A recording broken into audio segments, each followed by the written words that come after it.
Good afternoon from Paulson Stadium in Statesboro, Georgia. Georgia Southern Eagles football as the Eagles host the Samford Bulldogs for homecoming on a picture-perfect fall afternoon.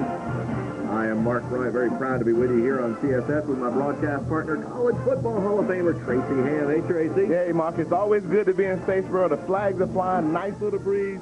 Perfect afternoon for football. Yeah, they'd love to add another flag up on that flagpole. This may not be the year, but it's an interesting year to find out where their footing is in the Southern Conference. Well, you're certainly correct. Coach Hatchett is really trying to find his team. They think they found it in their quarterback, and then Coach Sullivan, first year in the conference, really respectable first year in the conference. So each team will be feeling each other out today. We'll talk a lot more about that as we go on. But in terms of finding identity on a game-by-game basis for Georgia Southern, that starts behind center and Antonio Hinton. Well, usually you find your identity for your team by your quarterback. Antonio Hinton is really starting to come into his own. He's starting to find the offense, understand where his secondary receivers are, and he's really pressing the team forward. He transferred out of Ohio State, and of course, earned that spot, and Lee Chappell hurt, and so Hinton's going to be, they're going to have to rely on him. They're not going to be able to go to the bench like they did in some earlier games. Now, I want to take it to the other side of the ball, and a real force out there for Georgia Southern is Dakota Walker. He leads the Southern Conference in sacks and tackles for loss. Dakota Walker has been the best football player in the Southern Conference over the last month. He's really been playing good, solid football. He's really running to the ball well, and that's shown the difference in winning and losing those close ball games in overtime. Now, on the other side, for the Samford Bulldogs, first year in the Southern Conference, and they've got a first-year player behind center, Dustin Tolliver. What's it like to have a freshman as your point person? Well, when you have a freshman, you really got to rely on your coach, and he has the perfect coach in Coach Sullivan. Understanding the quarterback position, he had a 300-plus yard game against Furman last week, so he's really well on his way as a quarterback in this league, and Coach Sullivan has to be happy with the way his quarterback is progressing. Now, for the Bulldogs, the ball hawk on their defense is Bryce Smith. He's among the Southern Conference leaders in tackles, and he can be a disruptive force. Well, Bryce Smith is on a good defense. First of all, he's on a good defensive unit, and you always have a leader when you have a good player on the unit, and he's that force on their defensive side of the ball. He has to tackle well today in order to stop Georgia Southern and hitting in their offense, so look for big things from the defensive side of the ball for them. It's Samford, Georgia Southern. It's Southern Conference game. Homecoming for the Eagles on a beautiful day in Statesboro. You want to stay here for this one on CSS, your source for Southeast sports.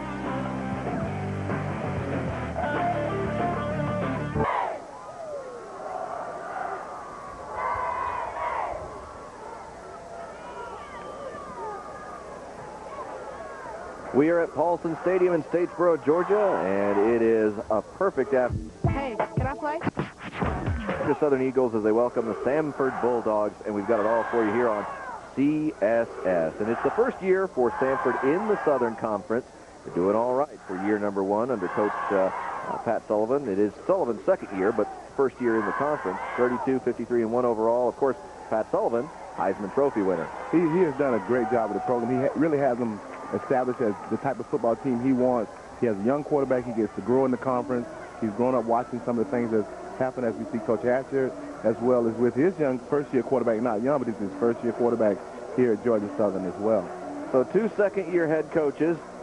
Georgia Southern, of course, with a grand history of national championships on the 1AA, now FCS level, and Samford trying to grow a program and now playing in the Southern Conference. You can see these teams have played 3 times before, but that was 88, 89, and 90, and Georgia Southern won all 3 of those. 2 of those were here in Statesboro. They haven't met in 18 years. Yeah, but you know, a conference game takes on a whole new meaning than just games being played as independent.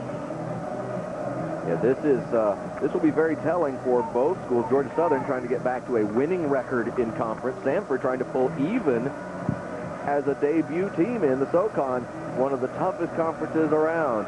And we are underway in Statesboro, Georgia, up and over the head of number 9, Daryl Pasco, and it'll be a touchback on the opening kickoff. And that kickoff there is a telltale sign that we got to continue to keep in mind. The wind is blowing. You can see the flags. If we can get a shot at the flags, you will see that the flags are really blowing hard from where the kickoff came from, and that may be a factor as the game goes on. Yeah, as we look at the field, the wind's blowing very stiff from left to right, the same direction as that kickoff, and that's why it sailed over Pasco. There's Antonio Hinton.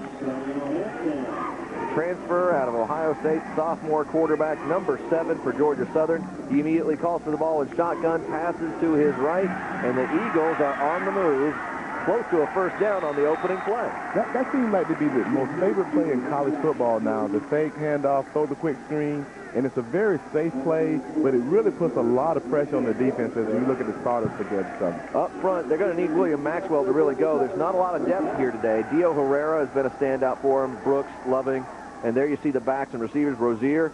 McIntosh, Camp, and Andrews, particularly Andrews, have been real go-to guys from start to finish. Short pass for Georgia Southern. They're looking for Camp on that one, so about 5 yards. On the other side of the ball for Samford, we mentioned Bryce Smith earlier, leading in tackles. He's at linebacker. The big guys up front, including Brown and Hatcher in the middle. And there's Bryce Smith, middle linebacker. He's going to be all over the place. You're going to hear a lot from him today. And the secondary may be tested from time to time.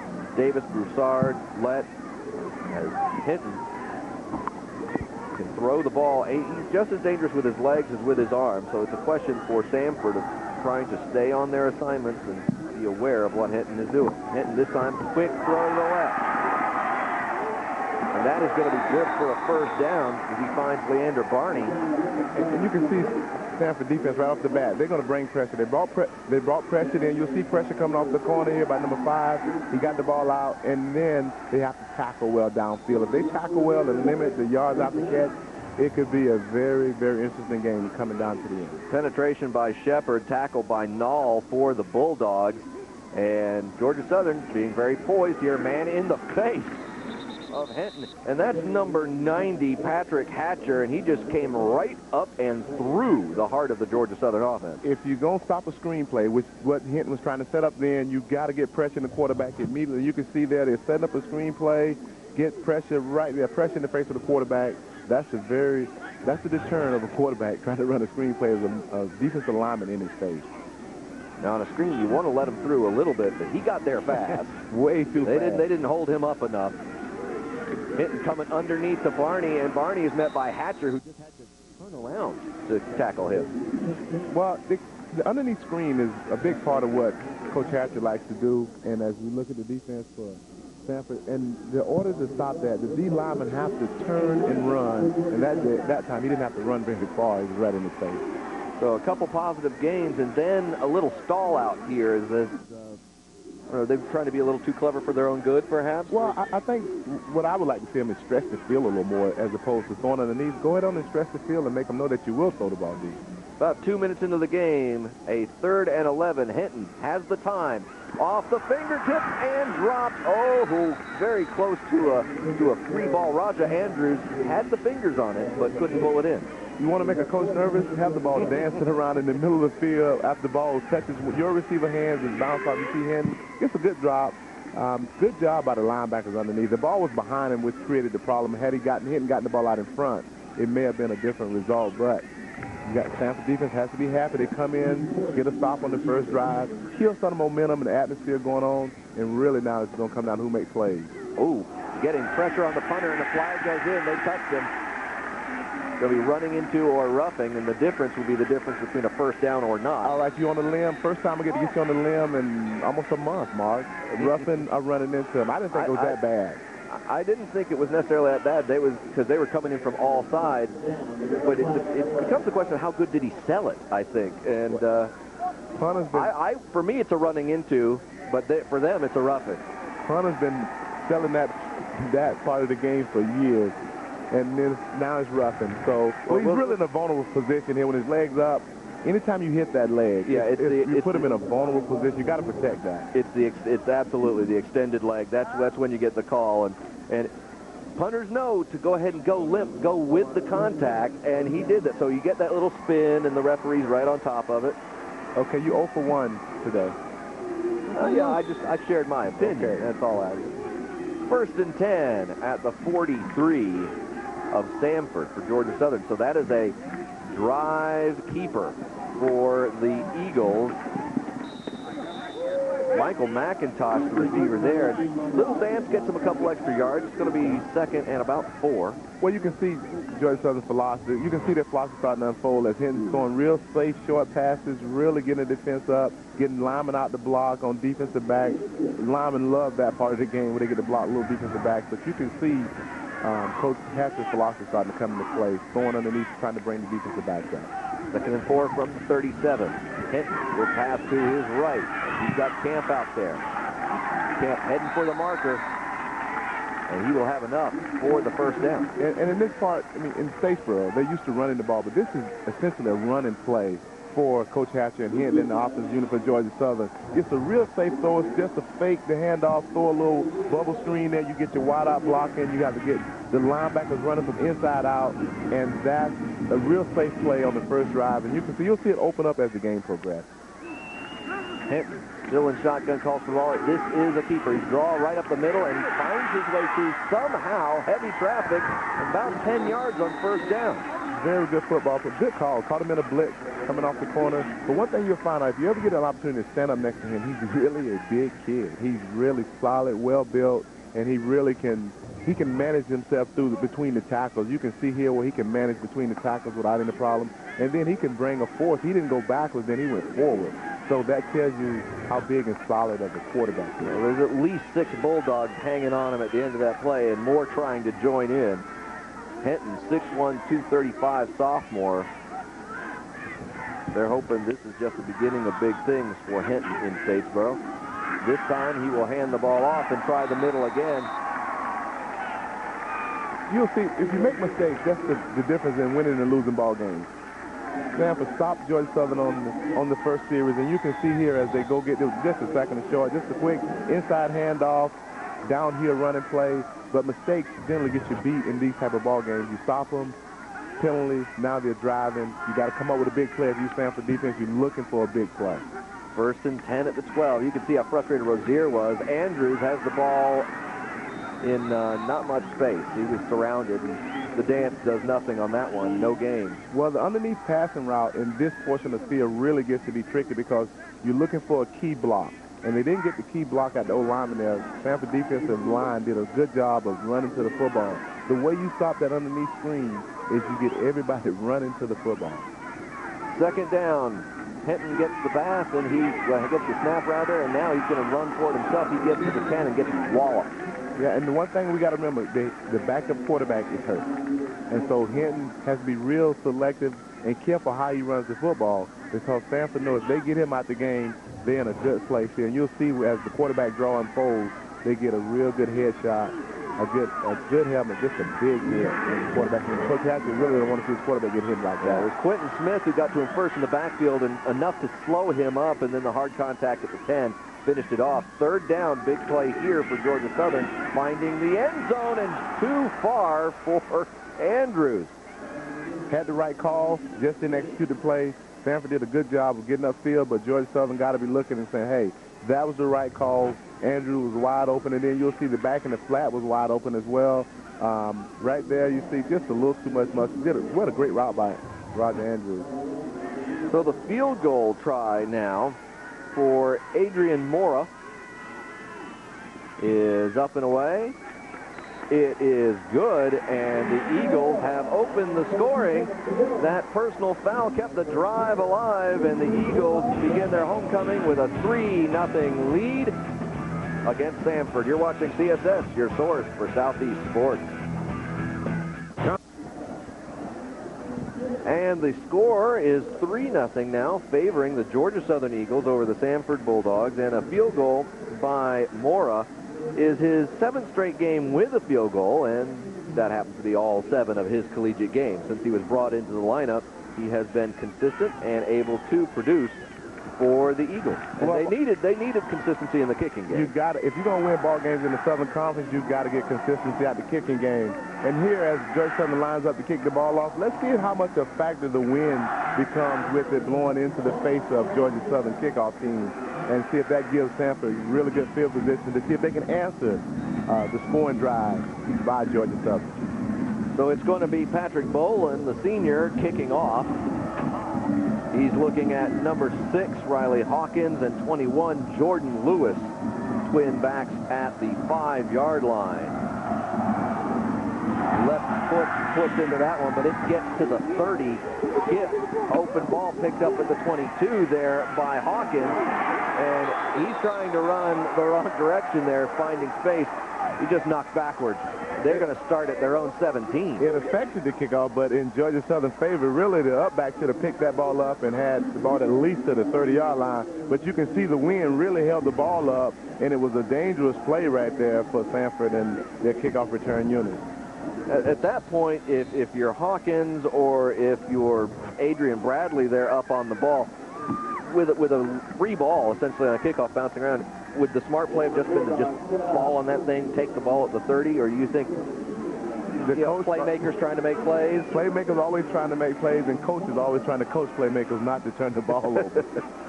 So Samford starting in a bit of a hole. They will work the ball. Tolliver out to his left and dodging tackles, number 4, Brock Johnson. Let's have a look at the Bulldogs here.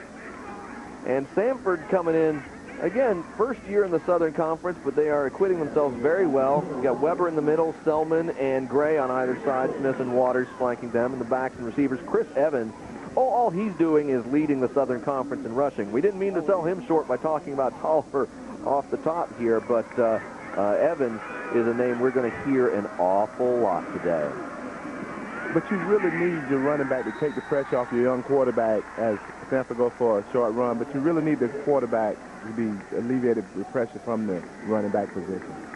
In the blue and white of the Georgia Southern Eagles on defense, a lot of familiar names, a lot of strength up there. Larry Beard, Damon Suggs, Dakota Walker, those guys have been at this a long time. Beard and Walker are tremendous players. We talked about Walker at the beginning. Shippey, Taylor, and Covington. Taylor among the league leaders in tackles. There you see Wiggins and Webb and the defensive backfield. And now on a 3rd and 4, crowd trying to get behind the Eagles, who are up 3-0 here in the first quarter. Tolliver rolling right. He is under pressure. He is going to go down at his own 12 or 13-yard line, so a big loss on 3rd down. Well, there you go. You see the inexperience of a young quarterback. If he'd have gotten rid of the ball on his plant step here, he had a receiver open, just wasn't able to stay in the pocket. He had great protection there. When he left the pocket, he lost his protection. And his old lineman, that's the one thing the old linemen really hate about young quarterbacks, is they leave too soon. Well, you had Walker wrapping his ankles and then Webb finishing him off up top. And so standing at his own 40, Raja Andrews will await the punt from Samford. Kick is away. A little bit of a knuckler that'll hit at the 50 and carry him out of bounds. And Georgia Southern will begin at their, well, right at midfield. No, he's still walking. Well, as a flag has just been thrown on the Samford field, 49.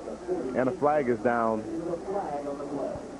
and generally you get a flag in that situation, it's one of those no-nos that coaches just drive coaches crazy. Play a game on the receiving team for sideline interference.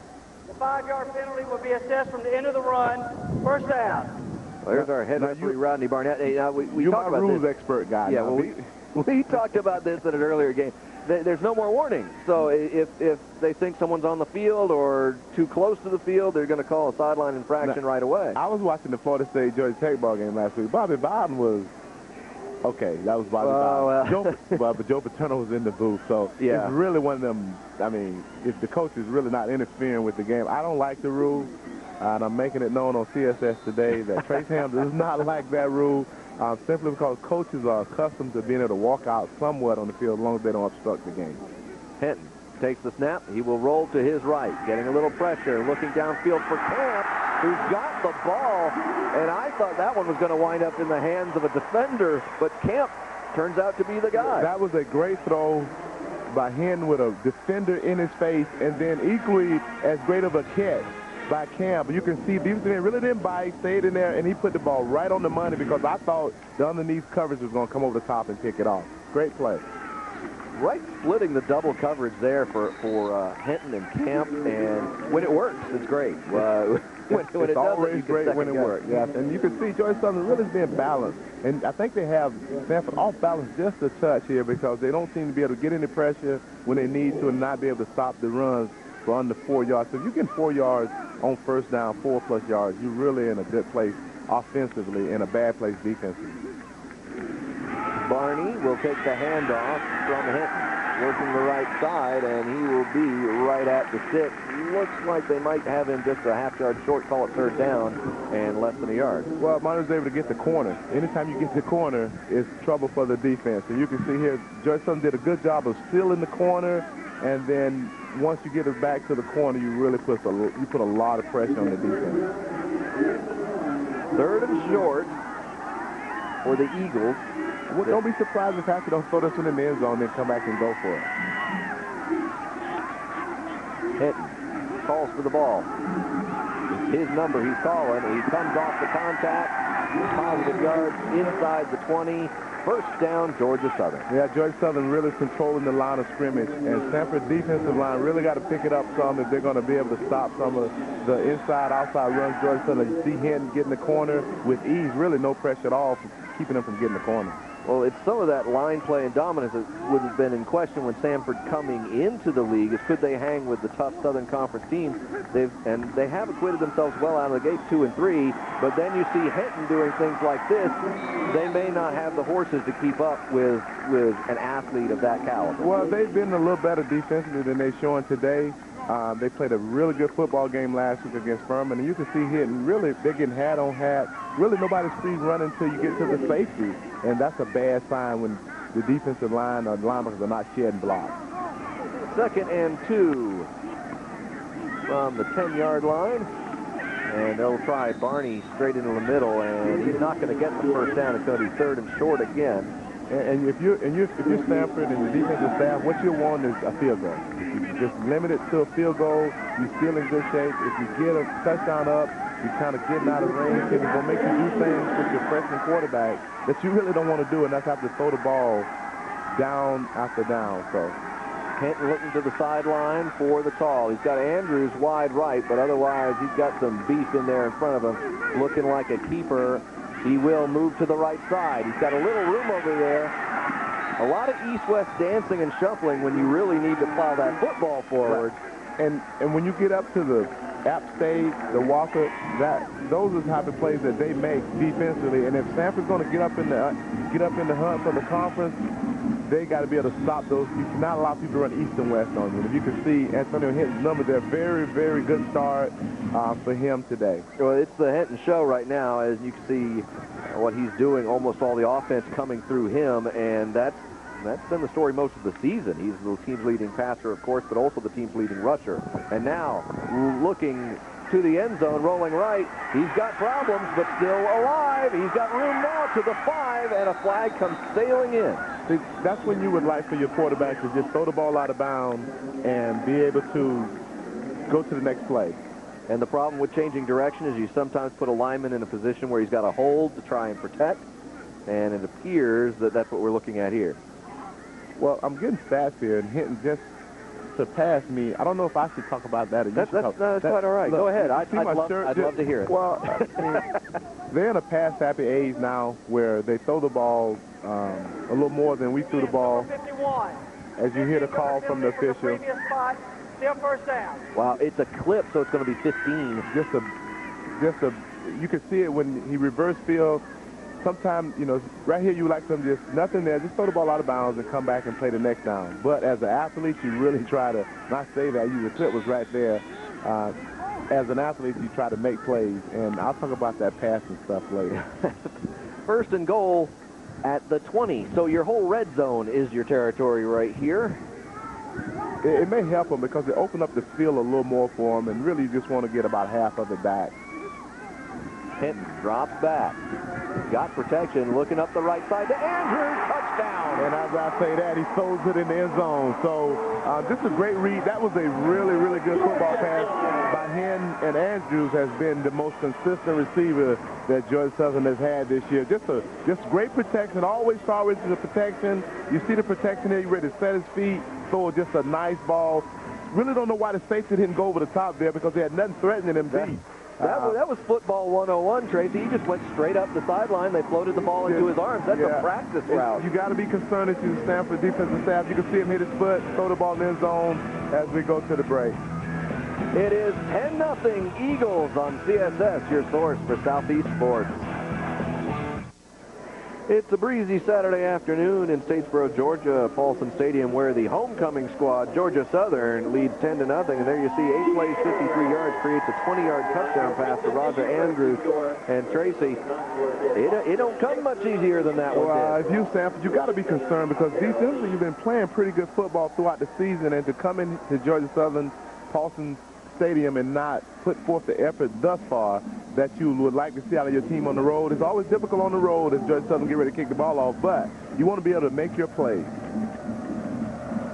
Yeah, when you let a receiver basically run free right up the sideline into the corner of the end zone, you have a little problem perhaps back there. Ball is fumbled. It's loose at the 27-yard line. The pileup. Who's it going to belong to? They're going to dig them out. This one I want to be official. I want to get into that pile, the scrum, and push around, and look at the officials right in there. That's great officiating. It looks like Alex Barnett of the Bulldogs couldn't handle the kick. Eagles say they got it, and they do. And so up 10-0 with the ball in Samford territory. They have a chance to try and lay just a haymaker here early in the first. And I guarantee the ball changed hands 3 times before the official got under there. That's where the wind come into play. And you can see here where he just cannot find the handle of the ball. Is on the ground. And once he's down there, fingers are getting popped, wrists are getting broken, and everybody's scratching and clawing to get the ball. The officials did a great job of getting in the middle of the crowd and find out who's getting it. David Arnold come up with the ball. Yeah. Among the Bulldogs in there, Jordan Lewis was in there, C.J. Brown, and appeared to be in there. There was David didn't start out with the ball, though, I guarantee you. No, yeah. Everybody was in that pile. And 1st and 10, Georgia Southern. Samford just hasn't had an opportunity really to get anything going. They've started in a hole. They've given the ball up. Hinton this time is going to try right off right tackle there, and an easy 4 yards, just kind of moving the pile. And that's a problem defensively when you're giving up 4 or 5 yards a clip on first down. First down, I think, is the most important down in football because it sets up everything for 2nd and 3rd. And they're getting 4 or 5 yards a clip with ease, and there's really not been much resistance. So Coach Sullivan has to be concerned. His young quarterback has not been on the field as we look at him, who's been on the field. And in order for them to get this turned around, they got to make a big play here defensively, or at least limit them to a field goal. Hinton, who is tied a Georgia Southern record with a touchdown. Bad pitch there. Contact was right on top of him, and he forced it early to Andrews, put it behind Raja, and that's a loss. They'll start at their 30 for the 3rd down play. And that's exactly the break. They would have loved to have come up with the ball here. As you see here, it was just a bad execution play here by Hinton. And really should have given it up right off the bat. But Raja falls on the ball. That's the kind of play. Now they need to actually get a turnover. They caused the turnover. They didn't come up with it, but they need to get a turnover now. Rodney Shepard was the disruptor for Samford, and Raja Andrews, the very smart, experienced play. I'm not going to try and pick that thing up. I would like to fall on it now and keep possession. And so the 30-yard line, 3rd and long. Hinton's got pressure. Hinton's going to throw that one away, and he will get flagged. It didn't make the yard, didn't make the line of scrimmage. It didn't make toward a receiver. He was on the edge of being sacked, and he's going to be called for the ground. Perfect call, Mark. That's exactly what Samford needs. They need something good to happen to them defensively. That was him inexperienced there, and the Georgia Southern fan have seen that before where he has not had nothing. Instead of just taking the sack, he throws it away, loses the yardage and the downs. Very good defensive stand for Samford at this time. So it goes from a 1st down at the 26 to a 4th down at the 43, and they've got to punt it away. So good job by Samford, but some really interesting, strange mistakes by Georgia Southern when they had a chance to sort of put it away early. That's the area you get with a young team. Inconsistency is worded as they punt it off here. The inconsistency of a young football team always shows up in those areas where they got a chance to put a team away early and they make mistakes. Ball was touched dead at the 14. It will be 1st down for Samford there. The Bulldogs looking for some genuine offense. They have not been able to get it going thus far in this game. First quarter, less than 2 minutes in the opening period. And there's Coach Pat Sullivan. He knows a thing or two about offense. He's got a Heisman Trophy in his background when he played at Auburn. He's coached at UAB and TCU. What a great quarterback Coach Sullivan was. He just understood the game, understood, had great personnel around him, but he really knew how to utilize everybody. Direct snap to the back, and nothing doing that time. An attempt at misdirection by Samford, but no gain on the play because the defense is all over it, including number 40, J.B. Shippey. Well, you're always in a bad way when you have to take your quarterback from under center. You're looking for something offensively. Really, they just need to try to find a way to get their quarterback in rhythm, get him some easy throws, let players around him make plays, because if they do not, it'll be a long day. So they snapped the ball to Evans on that. He gave it off to Brock Johnson, but no gain. 2nd and 10, close to 11, and Tolliver calls for the ball. He looks immediately to his right. He's got men in his face. He's going to have to go down at his 11. Well, regardless if you're a freshman or a senior, pressure really would deter you from having a good day. They just get more pressure than any quarterback should be allowed if you're going to be successful offense. You can see it. He was trying to set up a quick screen. Guys in his face immediately, and he's having to just protect the ball there. Yeah, there was navy blue in every direction. That's not good when you're not wearing navy blue and navy blue in every direction. So Tolliver now has got his 3rd and country mile play in, 3rd and 13. He's got Evans to his left. Remember, Evans, the Southern Conference rushing leader, and he will be the option valve, but instead going to the right side. Good tackle made. Harris Johnson brought down short, and it's going to be a punting down for the Bulldogs, who have still failed to get anything going today. Chris Covington, man, it seemed like just a few weeks ago, a month ago, we was calling the name as the running the ball. Now he's making hits like this. What a great hit by Covington. He has been a good football player for Georgia Southern, and right there, he's made the transition fully to defense now, and he just makes plays. And they're going to let the quarter go out before they get to the 4th down play, which I don't know why you wouldn't kick with the wind at your back. I could see your eyes lighting up going, give me the wind, give me the punters over there going, okay, they call a timeout here. Perfect timeout by Coach. So they're going to take a timeout, and so will we. It's 10-0. Eagles leading the Bulldogs right now. You're watching CSS. This is your source for Southeast sports. Punt away for Samford, getting the last play with the wind. Andrews gives off to Camp, and Camp trying to make something happen. He's still going to midfield and down. And so with that, the second quarter is going to begin with the Eagles in Bulldogs territory. So stick around. It is 10-0 Georgia Southern, and you are watching CSS, your source for Southeast sports.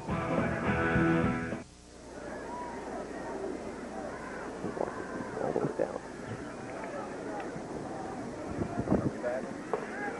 Hinton on the first down play to begin the second quarter finds Andrews to his right. Samford trying to rip the ball out, but unsuccessful against Andrews, and so good gainer on first down. It's the right idea, but they continue to give up more yards than they should on first down. Georgia Southern, just nice, safe passes, but what you can see is Georgia Southern guys really doing a good job, Camp, and those guys blocking downfield for Roger Andrews. Andrews, a senior and a strong young man. He wasn't just going to give that ball up right there that easy. 2nd and 4, Hinton in shotgun. They will change the play from the sideline. Camp and McIntosh to the near side. It will go to Rozier through the middle, and this time the Bulldogs bow up. They give him about a yard on that one. Good defensive effort by the D line from Samford. They continue. They need a big play. They need a big stop. They need something positive to happen for them on defense to give the offense a little energy and field position. So they're looking for a turnover or a big play here on this drive from the Samford defense. Hinton on 3rd and short has the field spread wide. Again, glance to the sideline. See what Coach Hatcher has cooked up for this one. Hinton whips a little throw out to his right and right at the stick. They weren't looking for anything big on that, but they found Steve Kandari. Well, what Coach Hatcher and his staff are doing, as you look at the replay for another first down for Georgia Southern, they're getting rid of the ball quickly, but they're getting on the center. They're making the Samford defense reveal what they're going to do, and then as you watch everybody stand up and look to the sideline, then he can call the appropriate play. So really, Samford has to do a better job of disguising what they're doing defensively. And you'll see here they've been seeing what defense that they're running the last few plays. Heading to Rozier again. Rozier, you can see those legs just keep churning even after the contact and the pile up there. And just more positive yards every time they're able to turn that first contact forward a couple more. Well, I just like to see somebody on the Samford defense just get a little angry about what's going on. Not just contend with what's going on. Get angry, make a play. Nothing foolish, but just, look, somebody has to make a play, and it got to start with the D-line. And we talked about Hinton and his passing yards moving up the charts beyond Tracy Ham on the season, right? Beyond Tracy Ham? He's going to surpass a lot of quarterback records here at Georgia Southern. He's just a fabulous quarterback. I think they got a good one. Coach Hatchingham understand they have a good one, and now it's a grow. Now the Georgia Southern fans are getting a little upset. They think that it should have been a penalty, but the ball was tipped at the line, so it's fair game once it's tipped. I know that rule, Mark. Yeah, it did. A lot of folks just missed the tip, but there was contact there. The officials made the right call. They were all over that one. Yes, the receiver was hit early, but no, it was not an illegal play. Hinton looking to add to his yardage total, looking basically for the same kind of play as the last down. This time it'll work for a first down inside the 25. Well, when you throw a lot of underneath stuff and then you press the ball, you just got a long touchdown pass, you find the defense backing up some. Way too much room for the defensive back there. Just way too much room there. You got to get up. You got to understand the situation is 3rd and +8, so it was a situation where the Samford defense did not come up and challenge the receiver. They got to challenge Georgia Southern offense a little more in order for them to make plays. Joe Haney with the catch there, and now Hinton again looking to throw. Managed to get that one just past the outreached hands of a defender and get it back into Haney's mitts there. But I tell you what, he was close to seeing that one get knocked down. There's the coaching staff. Who do you look at? Who's the key? It's like baseball, right? Now, who's the key? I got this signal. This is my signal. Yeah, one guy's just stretching. But yeah, there's so many different signals coming in. They're trying to keep it mixed up. Who on the other side is trying to scout and figure it out is the question. You got signal stealers all around the league. Hinton turns to his right. He's got Camp. Camp gets the low pass. He gets inside the 10 to about the 5-yard line. And first and goal for the Eagles. That's the talent you see in hitting the quarterback. The pass pushed him upfield. You can see it just out-leveraged the linebacker. Number 44, the pass out-leveraged any other type of pass the linebacker make the play. But the pass was so on the money that it allowed the receiver to get upfield and make positive yards. I give Camp points for focus and concentration there. He didn't pull it in immediately, but he was able to keep his eye on it. This time the pitch is loose. Barney couldn't get the handle, and Samford right on top of it. The good news is they got the fumble. The bad news is they're on the 4-on-40 line. I think they'll take the bad news with the good news, but now it really puts the pressure just taking you off the ball. Basically, Barney just took us off the ball, never could recover. Great job by the Samford defense. Now it gives the Samford offense a chance to put just a long drive to really establish himself to get back in the ball game. We'd love to see the young quarterback here establish something and put a drive together. I think it was defensive tackle Mark Brown, number 98, who landed on it. But you're right, they kept points off the board. But now you've got Tolliver, the freshman, with his heels nearly on his own goal line, and things haven't been going well just yet. What's going to happen now? Going to try and get some more breathing room.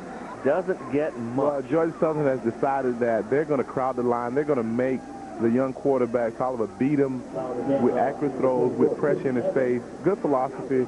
If you look around the league, you really can't do that against an App State because Ahmad is so good that you really have to give him his space. But a young quarterback got to establish himself as an accurate throw, accurate passer in his own end zone, on the road. It's really a lot of things working against him, but this is how you grew up as a quarterback. I'm still trying to figure out why we're not seeing more Chris Evans, the league-leading rusher. He's going to get the ball here without much help, just a couple yards, but he didn't have any carries in the first quarter. Well, and really uncharacteristic of what they've been doing and what Chris Evans has been able to do as the leading rusher in the Southern Conference. Really, that's a great feat. It's some great football players in the conference. You can see Georgia Southern just all over the place, just just pursuing the ball, and you can see no room for him, nowhere for him to go. 3rd and 7. Samford from the Bulldogs own 8-yard line there. Tolliver under center. He's got Evans behind him. Drops back inside his end zone. Manages to feel his way past first contact. Throws into some heavy coverage, and a flag sails in. Fans don't like it. They saw Derek Hayden on Jonathan Lowry there. Well, I think he had his offhand around his waist, and he went. It's a typical defensive back move where you put one hand around the waist and the other one for the ball. You want to secure the receiver at plus, make a play on the ball, and Coach Sullivan will take whatever he can get at this point. Oh, first down by any means necessary is going to work for Samford here. If for field position, but for nothing else, they'll have an improvement in their game here, because they certainly don't want to be punting against the wind from their own end zone. Prior to the pass being in the air, holding on the defense, number 38. Good call. 10-yard penalty from the previous spot. Now, automatic first down. Coach Hazard doesn't agree with it, but I thought it was a good call. If you watch here, well, first of all, pressure was just great pressure on the quarterback, and you can see he makes the throw, dangerous throw, but he had his hand around him before the ball came. It was a good call, and it was at a point in time where Samford needed something good to happen to them in their ball club. So the Bulldogs get a first down. They're at their own 18. 9:47 left in the half, and Evans gets a delayed handoff, and there's just nowhere to go back there. It's going to be a long day for the quarterback if you can't establish your running game. And if you're going to get a running game going, your offensive line got to do a better job than what's going on here. You can see George Southern just in the backfield. They just did a better job of getting in the backfield. Quentin Taylor just did a fabulous job of getting in the backfield, and they got George Southern is really playing a notch above Samford at this point.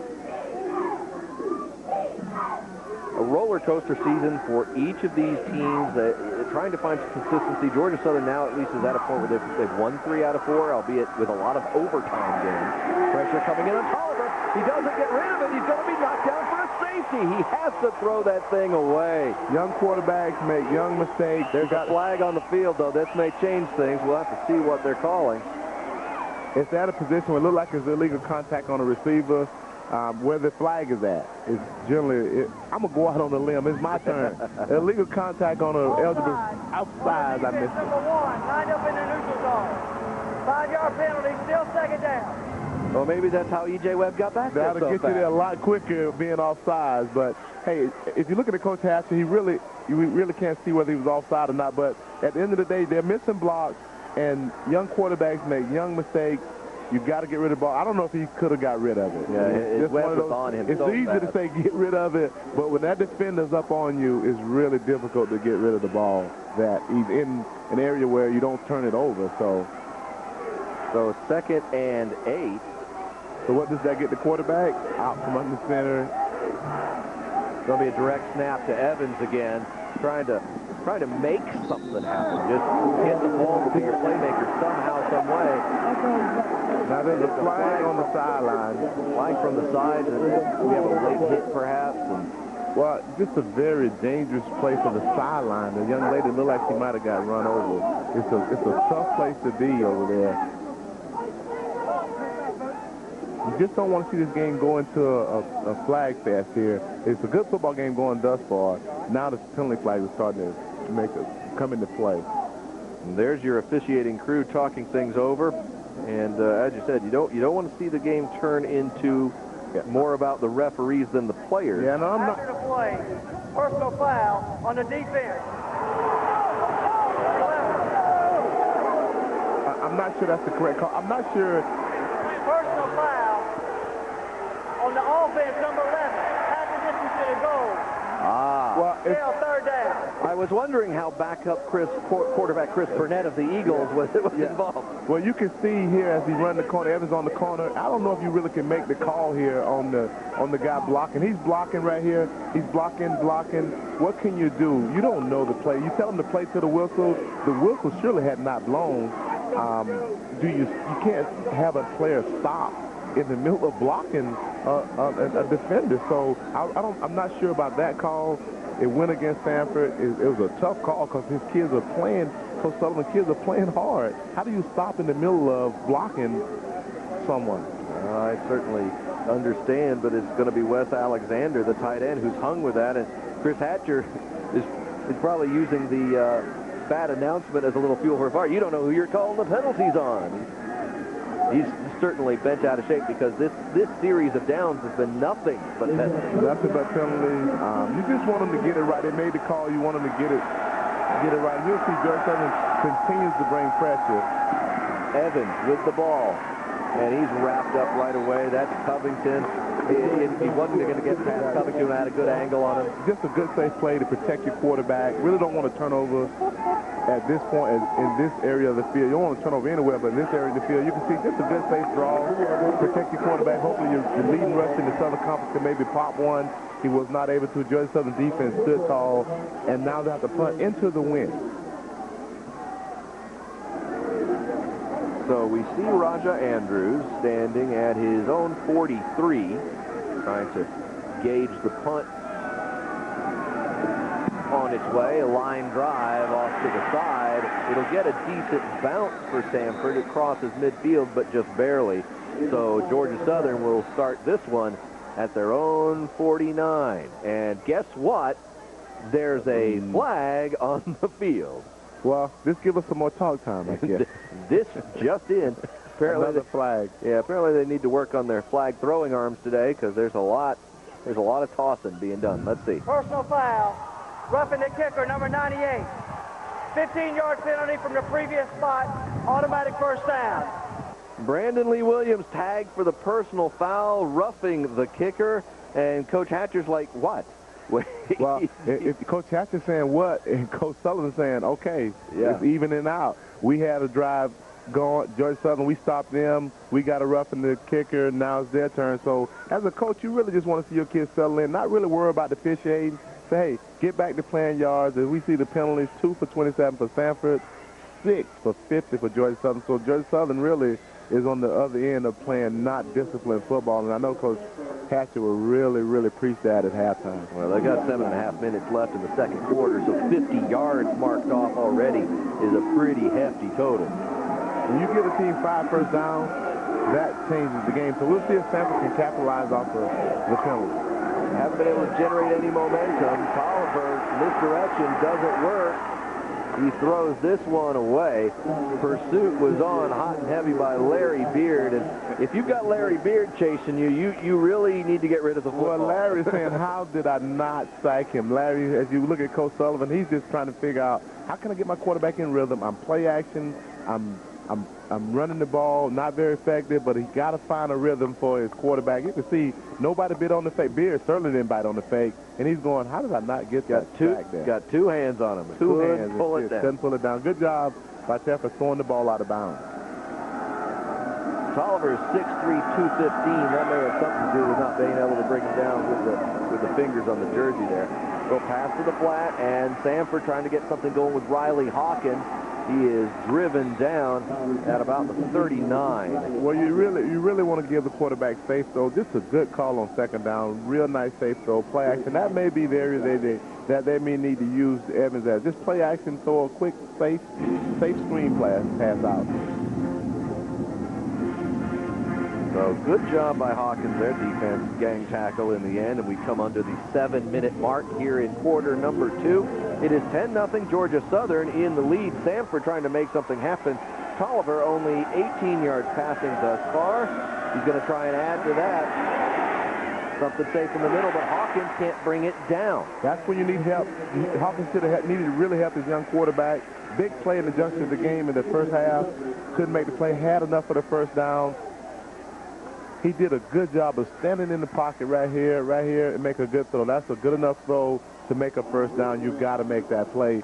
If you're going to win on the road, if you're going to get something going on the road, you got to have people to help your quarterback out. Yeah, it's a little high, but there's really nothing wrong with that throw when Hawkins has got a step of space. And I sounded like a former quarterback. You did. Help your quarterback. Help your quarterback. Especially when you got a young quarterback, you really want to help him as much as possible. Oh, the wall kick. Punt goes into the back of his own blocker. ball is still alive, but there's really nothing that's going to happen there. I never feel comfortable with my punter running around with the ball in the backfield. It was that rugby punt. It wasn't that they blocked the punt. He just was that right into the back. Kicked him into the back of his own player. And the fascinating part of that really is even though Georgia Southern had put a lot of pressure on before, that time they weren't doing it because they didn't want another roughing penalty. They pulled off. And he just kicked it right into the people in front of him. That was on the punter, and then this is the most scary moment for any coach is to have his punter running around on his end of the field with the ball in his hand. Now, come on, that's Scootin' Bob Hooper there. He was going to make something happen. 1st and 10, Georgia Southern, again, this time at the 35 of Samford. Hinton looking to his right. He's up and behind the shoulder there of Zeke Rozier, and not a lot Zeke could have really done with that one. Not a lot. Just a good defensive play. They had the right call on. And so once again, Samford defense is put in. They've done a good job defensively. They made some plays. Georgia Southern made some mistakes. As we look at Hinton, numbers 14 of 19 for 115. That's why he's ahead of me, because I was like 5 of 9 for 50 yards. I think you've inflated the numbers even at that a little bit. My part. You were carrying that thing and pitching that thing. Yeah, but that was such a potent offense. Yeah, well, Hinton got a little ways before he gets the offense named after him, but we'll take his numbers. He's on the right track. Yeah, he's really doing a good job. You're thinking of those old Hambone days, and that's what got Tracy Ham a retired jersey on the wall here and an entry in the College Football Hall of Fame. But Hinton, a long way to go, but still, you can tell he's in charge of things out there. You just got to minimize those mistakes. Yeah, and that'll happen as you get older. Nobody remember my mistakes when I was young. Oh, that was laid right into the linebacker's chest, and there's number 31, defensive end Brent Nall, and he was scooting backward. Well, they fooled him, right? They brought the zone blitz. He dropped right into the area where the blitz adjustment occurs and had the right call. And if you're the defensive staff or Samford, you're going, it's the right call, make the play, and we going the other way with the ball without putting my young quarterback back deep in his own end. Nall did a great job pulling back into pass coverage, and that was laid right between the 3 and the 1, but now we have the answer to the age-old question, why is the defender not on offense? That's a good age-old question. That'll be yet to be answered, right? Yeah. Well, he can't kick. Yeah. Into the end zone, touchback on the punt. It will be 1st down for the Samford Bulldogs. They're still trying to get an offensive rhythm. It's 10-0 Eagles on CSS, your source for Southeast sports. 10-0 Georgia Southern leading Samford. 6:10 to go in the first half of play. CSS has the gridiron covered when it comes to college football this season. Don't miss all the action with live and encore games of your favorite college teams in the Southeast. Go to css-sports.com today to check out this week's schedule on CSS. Don't miss more live games later today when Western Kentucky faces Troy at 3:30 p.m. Eastern Time, followed by UTEP versus Louisiana Lafayette at 7 Eastern, all on CSS.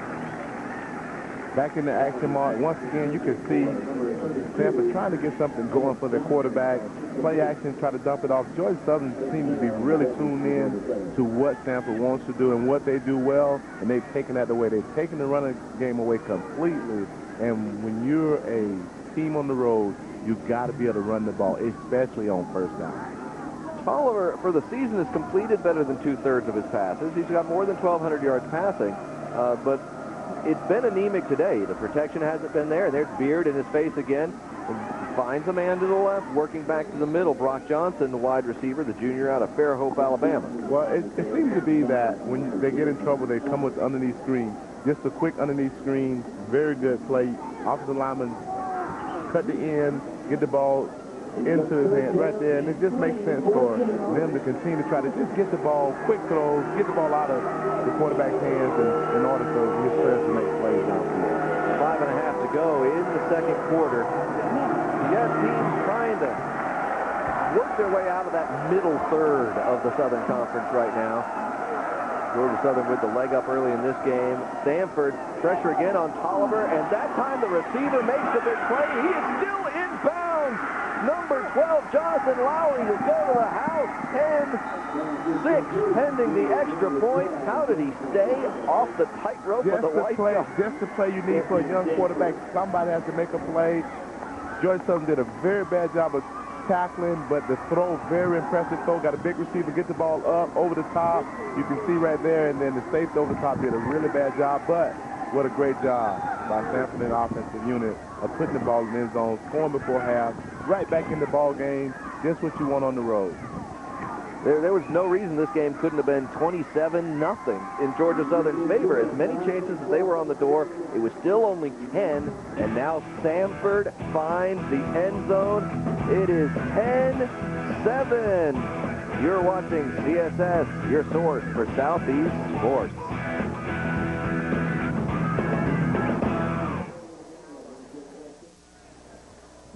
What a difference a play makes. It is 10-7, Georgia Southern leading Samford, and when it seemed like Samford's offense couldn't do anything all day, they come up with the big play. There's Jonathan Lowry, all 6'5" of him out of Tuscaloosa, and he had a 73-yard touchdown reception. That'll improve the numbers in general for the Samford offense. Justin Tolliver, the quarterback, and particularly Jonathan Lowry. 1 reception, 73 yards, and a touchdown. Pretty good numbers. Exactly what the doctor ordered for the ailing Samford offense was to get a big play by one of his receivers, his running back Evans, but they got it out of Jonathan Lowry, and it was a great catch, first of all. And then standing bound was equally impressive, not going, stepping on the chalk, but pushing the ball to the end zone, 73 yards. And there's another look at the drive. 3 plays, 80 yards, but under a minute because most of it, nearly all of it, on one big play. A line drive kick under the wind will skip and hop to about the 12-yard line, where it is collected by Pasco, who just blasts through. I couldn't even say it. He blasts right through the pack and gets all the way to the 47. Well, that's the worst thing. And it happens so common, right? You can see here, line drive kickoff, Georgia Southern push the ball upfield, get great field position. But field position has not been the problem for Georgia Southern. There's been execution by Hinton and the offensive unit on this end of the field. So they've spent a good amount of time in Samford territory, but they've only gotten 10 points out of it. And you got to get a Samford defense credit. They've really made plays. Done just enough. Raja Andrews drops that little comebacker there, trying to work his way back into the middle. And well, in the middle, they're D linemen. D linemen tend to make you look at them as opposed to the ball. And Raja was looking at the D line for Samford, and he didn't want the ball that time. 5 minutes to go in the first half. 2nd down and 10 on the incompletion. Hinton going to keep it himself on the draw. He's got room. He's got lots of room. 1st down inside the 40. The game's taking on a real funny characteristic here. It seems that Georgia Southern can really do what they want, running the ball, but then Samford will come up and make plays. You can see here, it's an easy draw play. Everybody pushes their guy to the outside. Hinton takes off, follows his blocker, and it's an easy 10 yards. And then comes Andrews, and more positive 5, 6 yards of pop, and then they make mistakes. Well, are they in danger of just being one of those great games between the 20s? Because when they've gotten in close, it's worked out, obviously, a couple times, but not every time. Great games between the 20s make for a very, very upset coach at halftime. Yes.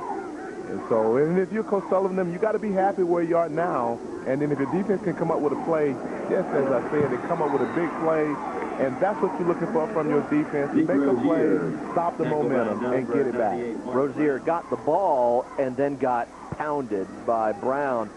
Mark Brown just in his face. Just a big series, a big down for the Samford defense. They need to stop here, get the ball back, and put pressure back on Georgia Southern defense. Georgia Southern defense has had their way thus far before that 73-yard play. Now the pressure's on where you've got to make a play. Mark Brown, the senior out of Stone Mountain, and now 3rd down. Hinton looking for some help. He's going to work it back way behind the line of scrimmage, but they're still going to get it out to the 30 and close to a 1st down, just a little bit shy.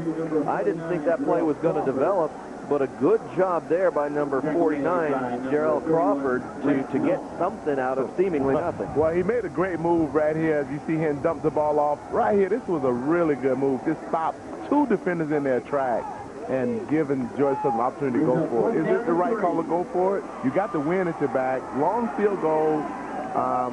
Big play here. I'm not sure if it's...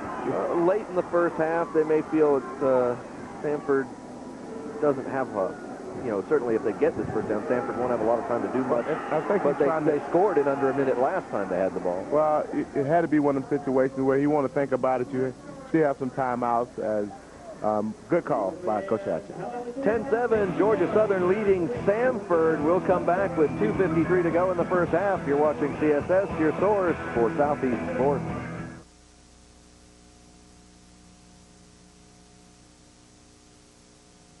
.253 left in the second quarter. 10-7, Georgia Southern leading Samford. Every moment counts with CSS this season with a lineup of some of the nation's top-ranked college basketball teams. With over 190 men's and women's games, CSS is the place to watch all the action. The first game tips off a week from tonight, so go to css-sports.com today to check out this season's exciting schedule. Actually, it starts a week from last night, Friday night, the 14th. And by the way, we'll have Georgia Southern basketball coach Jeff Price here with us at halftime. So look forward to that. Talking with Coach Price. They're coming off a 20-win season. The Eagles are. Yeah, basketball always steps on football toes about this time of year. Spoken like a true football player. It's a bonus. It's that little extra, everybody's playing. Even while we chat about basketball, we say where Samford defense need a lot of credit here because they just got themselves off the field again right before half here with 2:50 to go before half. Really good stop, And if I'm Coach Sullivan, I got to be happy with where we are as a team. On the road, we've been able to force Georgia Southern into mistakes. So often we say the other team made mistakes, but the other team has something to do with those mistakes. And so Samford has forced Georgia Southern into mistakes that they characteristically do not make. So let's see if they can put some more points on the board here before half and make it a very, very good football game. 2:50 to go. Tolliver puts that one in Evans' control. He gets past the first layer of the defense. And good gainer there. Gets about 6 yards. Yeah, you like to see him just give a steady diet of Evans here because he's not been able to get himself in a rhythm as a football player. If you're a football player and a running back, you need to touch the ball or get the feel of the game. I think not giving him the ball the first quarter really didn't help him at all. But now you can see he's starting to get a little rhythm. He got 6 yards there. Really takes a lot of pressure off your quarterback and your offensive line. Well, he's had 3 games this year with more than 150 yards rushing. Tolliver's got pressure. He gets past the ankle tackle and gets to the sideline. They'll say he got out of bounds and stopped the clock. Good smart decision there. Either get out of bounds or throw it away, save a timeout. They have 2 timeouts left. The pressure makes the quarterback get out of the pocket. And then once you get out of the pocket, you got to figure out what to do in order to keep your team in a positive position. It was Quentin Taylor who had him by the ankles, and Quentin doesn't let many go by. He is a tackle machine out there, but this time Tolliver got away and lives to get the third down play. It is complete. It is a first down. You're right at the marker. I'm going to say you got that first down. That was not going out on a limb at all. But you can see Johnson there making the play. Just a good catch, but Tolliver just made a great throw there. Put the ball on the outside shoulder as they're going to measure and test you. It's closer than you thought. I thought it was an easy first down. You can see it got good time. Tolliver throws a good ball outside, and my partner says it's a first down. Not a going out on the limb situation at all for him. Here come the sticks. Brock Johnson making the play there. Johnson, junior wide receiver, 5'9", 165. There's Coach Hatcher. Coach Hatcher got to be thinking, wait a minute. I had this game in control. We've done what we want to do. Then we start making mistakes. And as Samford would like to say, they forced them into a mistake. And I would agree with the Samford staff that they've been able to force Georgia Southern into mistakes. They got off the field on 4th down, and you were correct. Yeah, that was the first down there. So 1st and 10. At the 42-yard line. So Samford trying to get something going under 2 minutes to play in the first half. The Bulldogs trail by 3, and what a coup it would be for them if they can pull off sneaking out an even score or a lead at the half with the way things have been going in this game. Tolliver looking right side. That ball kind of floated out there. Not much in the way of yardage. Very risky in terms of how much airtime that ball had. The risk worth the gain. I don't know if the risk was worth the gain, but you can see, I know Coach Sullivan talked to him about floating that ball out there towards the time. It's a long throw, first of all, and you got to really put some mustard on that ball to get it to your receivers quickly as possible. You know, gain of about 3 is all. Tolliver pumps and throws. That one will be incomplete beyond the reach of the receiver. The nearest official did nothing. The official from way up the field threw a flag, and the fans do not like it. Well, I'm not going out on a limb on this one. Coach Hatchett got to be disappointed in the way his team is playing at this moment. They came out playing a solid football game, and then they've just fallen off. It's concentration, and that's normally what you get out of a young football team is can they hold their concentration. On the defense, number 28. The ball will be placed at the spot of the foul. Automatic first down. That one's going to get hung on Chris Covington, and a first down for Samford in Georgia Southern Territory. Let's have a look. Hard to tell on that where the timing is, but again, it didn't come from the official who was just a few yards off. It came from 10 yards down the field. Well, sometimes that official in the back end angle is better than the one that's looking you in the face. And Dakota Walker probably wondering how he didn't get a hand on that one. He is clearly upset because he knew he had a chance to make a big play. Well, the first thing go when your concentration goes, your tackling. Georgia Southern tackling has not been that's got to be the foundation. You got to tackle the ball carrier well, the receiver well, and they've been sliding off to the right or left and not been doing a good job tackling the ball. 2nd and 6, under a minute. Wide open. Wide open receiver. Fans were looking for holding in the backfield. They're not going to get it. Instead, they're going to watch a Samford touchdown. Number 17, DeMarcus Covington, the sophomore from Birmingham, has scored, and the Bulldogs have taken the lead in a chorus of boos at homecoming in Statesboro. And once again, blown coverage, but on the back end of that tackling, you got to tackle the ball carrier or the receiver. Great composure by the quarterback, keeping his head downfield, pushing the ball downfield. What a nice job by Coach Sullivan and his football team in keeping their composure on the road as the extra point goes through to take a 3-point lead. With another flag, though. It's because you can't have a play without a flag right now. Play without a flag now. And the flags are coming from Georgia Southern, and you can see the official pointing at some of the players who you may be getting some mouthing down there, a little trash talking, and what a bad time. Prior to the snap, ball start on the kicking team, number 78. 5-yard penalty, and we'll replay the try. So that will back it up. It is 13-10 right now, Bulldogs, and they're trying to make it a 4-point lead. Samford has trailed from the opening drive. Georgia Southern went and got a field goal right away and expanded that to 10, but then became 10-7. Now 13-10 Samford, and make it a little bit of a club shot there, but it's maybe just a knuckle through. There's your guy, Hoop. Yeah, there you go. Hooper makes it go, and 14-10 Samford. Here's the play. Tolliver. Well, they missed the face mask. That's what the fan was doing. If we can get another look at that replay, and we'll see the face mask. I think it was on Dakota Walker right there on right there. He just started the left tackle, the right tackle for Samford, pulled his face mask, and that was what the fans were booing about. And Derek Hayden was just schooled on a stiff arm by Covington at the end of the play. Well, what you'll have is when you have these plays like that, you'll see Georgia Southern probably will cut that play out and send it to the league office and want some explanation. But that does not matter to Coach Sullivan and Samford right now. They're saying, hey, look, we're on the road. We're at Georgia Southern, 6-time national championship. We got a 4-point lead. We're in very good shape. If I can just keep my team to keep their composure, we got a chance to come in here and win. But now you got to remember, Mark, Georgia Southern has made a living in overtime and close ball games. Well, Georgia Southern has been outscored in the first quarter, outscored in the second quarter. They have a mild lead in third quarters this year, but a huge advantage in fourth quarters and overtime. They have been a late team this year. There's the drive, 6 plays, 69 yards, 43-yard touchdown reception by Covington. And let's be fair, a face mask, whether it was called or not, that happened against a defensive lineman, does not necessarily excuse the defensive backfield from covering a wide receiver. It does not, and then it does not excuse tackling. We just spoke about tackling the receiver or the ball carrier, and you can see Georgia Southern start to miss tackles, guys sliding off as opposed to going backwards. They were sliding off tackles. So momentum is with the visitors. Pasco can change that in a hurry. He splits through and gets across the 40.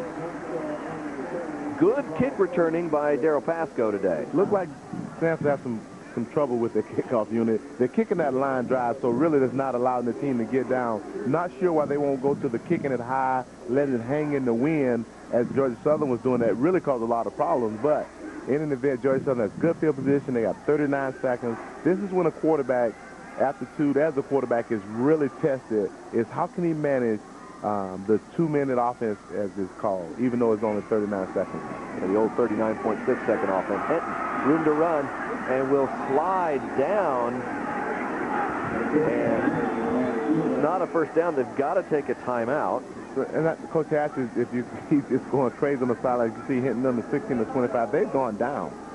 16 to 25 for 128, 32 rushing, and 1 touchdown. But you want your quarterback in that situation to throw the incompletion, stop the clock, or if you slide down, get up and immediately call a timeout because time is against you in that situation. Well, Coach Hatcher got the crew around there. Yeah, they're trying to talk football. We're talking football. Don't miss Emmy Award-nominated Talking Football Sunday night with nationally renowned experts T. Martin, Bob Neal, Mark Slayback, and Tony Barnhart. The ultimate football show for the ultimate football fan. Hear all the engaging discussions, player interviews, and answers to viewer emails. If you want to stay on the pulse of college football this season, tune in every Sunday at 8 p.m. Eastern. Talking football. Why are you not on the Talking Football show? You're a great football talker. You have a great understanding. I'm not sure why you're not on. The tip pass toward the umpire who just made his signal for the tip pass. No, I didn't quarterback a national champion like T. Martin. I didn't. No, I'm not in that company. Why aren't you? You're a college football Hall of Famer, as we have pointed out. Well, the Georgia Southern sideline, we'll keep talking football about the game, but Georgia Southern got to be concerned. Samford defense has really picked it up, and they're starting to make plays, and you can see Samford getting confident, and Hinton doesn't seem so confident now. It doesn't look like a team that's going to score with authority in the last minute of the half here. They're kind of struggling to make a play. Looked like a takedown in the backfield, but not called. Andrews to the 40. I mean, if you're going to hold, you might as well tackle, and it worked. Well, Hinton, you showed some of the why they love Hinton so much. Why this is just a rocket throw, right on the money.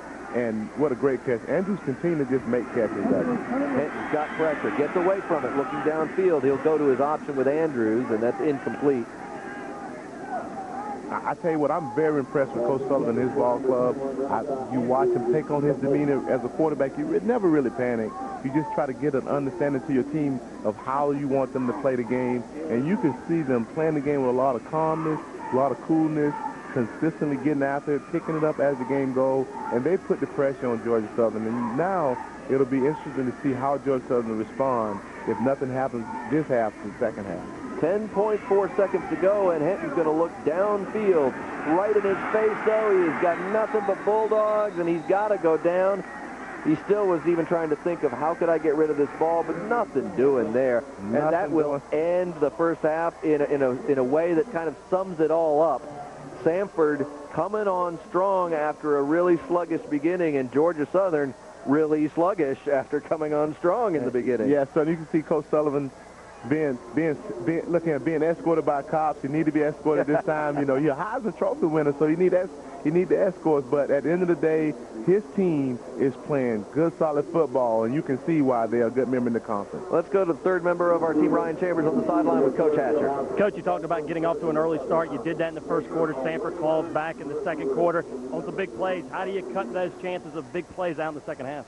Well, defensively, we've been playing well. It's a deal of missing opportunities on the offensive side of the ball. Penalties and turnovers have plagued us all year. They plagued us in the first half. You got to give Samford credit. They've been clawing back. But we've had our opportunities to have a big lead right now, and that's what's disappointing. We got to make the play and be a smarter football team, a more disciplined team, and that's what I'm most concerned about right now. Coach, quickly, the talk is about the physicalness of Samford. You feel like you're winning that up front right now? Well, we're playing good on defense, and our O-line's hanging in there pretty good. We're just making poor decisions with the football right now. We're going to get that corrected for the second half. Thanks, time, Coach. Thank you. Guys. Thank you, Ryan, and we'll see how well they change that and coordinate that for the second half. That will be very interesting because right now it is Samford 14, Georgia Southern 10. It is halftime in Statesboro. You're watching CSS, your source for Southeast sports. Ready for the third quarter of play. Samford, Georgia Southern Conference football, and 14-10 for the Bulldogs. And when it was 10-0 and Georgia Southern was relentlessly pressing, a 14-10 halftime score favoring Samford didn't really seem realistic. But here we are, and we are underway in the third quarter. And with the win, that ball goes through the end zone. You gotta love Coach Sullivan and his assessment of his team. Oh, we're not playing very good. His assessment was it was correct, but with the way he delivered, it was like, it was like as if he was down. But that's the mark of a good coach who understands that his demeanor has to be of urgency for his team. His team needs urgency. They're on the road, and he really needs his team to come out and play well because he understands that Georgia Southern has been a fabulous second-half ball club, and I should add overtime. Ball club. Yeah. Well, Coach Sullivan, his Auburn background in the old-school SEC, that's how you do it. You certainly don't want to ever overstate anything. Evans has got a gulf of room in the middle. Closes by the time he gets about 8 yards. Wow, what a turn of events. They come out. Evans didn't touch the ball the first quarter. Now the first thing they do is give it to him on a look counter, kick out, pull up in the hole with your old lineman, and you get plus 7 yards. So what a good call. What a good understanding of what needs to happen. They're going into the win. So it's been a good half for Tolliver, and he's done a good job of managing the ball club. Little movement is going to cause the yellow to hit the turf again. There was a lot of that, particularly in the second quarter. Evans, he's had 194. Ball start on the offense, number 60. 5-yard penalty, still second down. Evans has had 194 carries on the year, but only 6 in the first half today. So they really weren't relying on what one might consider their primary weapon, mainly because I really guess they really couldn't get anything going for a long time there. Well, and also we heard Coach Sullivan talk about the one play that Jonathan Lowry hit them. They came up and bump and run, and that really is the easiest read you can get for a quarterback is bump and run as young freshmen as they come back to a counter run here and make positive yards. But that's the easiest play you can get for a quarterback is a bump and run, man-to-man coverage. I know I'm going to the ball right off the bat. No guessing in it. Now Georgia Southern will have to disguise their defense in order to get back to where they were in the first quarter. As we look at Chris Evans, does 8 rushes for 29 yards. And no touchdowns. The 2 Samford touchdowns in the air. Lowry and Covington, and now a 3rd and 5, and the crowd trying to get behind the Eagles. Let's see if Georgia Southern blitzing. They got guys lined up in a blitz position, and that's exactly what they're doing. A draw is a great call, the draw play. Evans with just motor running like just ball bearings clicking down the way. That's how you nullify or negate an outside blitz. You run an inside draw. Nobody's home. Linebacker's gone. You can see here linebackers coming out the outside and the draw up in the inside, and it really was a good play. They really need to establish that running game so that the size of the offensive lineman can come into play where they can wear down Georgia Southern defensive line. Well, they knew Chris Covington wasn't back there. He's quite the tackler, but he was trying to blitz from the outside, so he had vacated some space. And that's going to be Lowry. Nice gainer to midfield. When you look at that play, it's a simple play, but it's well designed. Anytime you got Covington with his head up in there, there's no flat defender. You watch Covington in the line of scrimmage, it's his responsibility to get underneath the flat throw. Can't do it because he's sticking his nose in there, and that's a direct result of the running game. Larry Beard was trying to apply some pressure from the backside. He's got to be wondering, what have I got to do? Because Beard has been so close so often today. Could be over the top throw here. You got bump and run on the outside here. Another draw play. This time they close it up on Evans. Minimal gain at best, probably 1 yard. Big down here, 3rd down and short. We'll see if they lean on their big offensive lineman to get the first down with Evans, or if they'll try to throw over the top once again because they caught Georgia Southern in a great play when they scored on the 3rd down with Lawrence. Some signals coming in. Dakota Walker trying to incite the crowd. 3rd and 3. Tolliver looks to the sideline, makes an adjustment. He's up under center. He's got Evans to his right. Beard applying pressure again. Tolliver's got lots and lots of room on the right. He is all the way down to the 32. great decision-making. Bad tackling by Georgia Southern, but great decision-making by the quarterback position. Just bad tackling, but they had a good job stopping the play. And you can see they got great pressure. No one can tackle the ball carrier here. And even downfield as he runs the ball downfield, right here, just bad tackling. But good move. Yeah, I was going to say, you get a nifty little move. Right, nifty little move. But you could see he made that decision early because he took the ball out of throwing posture and tucked it. And it was a good decision because now he has the team in field goal position, right on the break of being in field goal position. Oliver gives to Evans. And he goes right back into the fray and maybe a yard at best. Covington, once again, up in the line of scrimmage. It's great when he makes the play, but as we've seen Coach Sullivan in the offensive mind, understand if the outside linebacker is up in the coverage, up in the running game, there's no flat defender to cover the quick outs and flat outs. So there's Coach Sullivan, and he's been in like Georgia Southern. It's been a rock and roller coaster season for Samford. They've won 2, lost 2, 1 lost, 1 lost. Of course, if that's a pattern, then this is their game to win. Evans manages to get past the tackles, and he's gone. If you can't bring him down and you let him get into space, the league's leading rusher will burn you, and he did. What great footwork by Evans. It's just one of those new formations that everybody's running where the quarterback goes to wide receiver, the running back goes to quarterback. Wildcat, wild hog, wild dog. Missed tackles is the name of the business. Had several Georgia Southern defenders that were able to make the play. They cut off the backside, gave him a cutback lane, and as soon as he got it against the grain, it was over. It was over because he got out the back door. Kick is blocked, and still running with it, trying to get a defensive 2. Covington still moving around. He's not going to do that, but they managed to keep the Bulldogs with 6 instead of 7, so a 10-point game. That could figure in big later on. 20-10 is the score. Samford in the lead thanks to Chris Evans. You're watching CSS, your source for Southeast sports.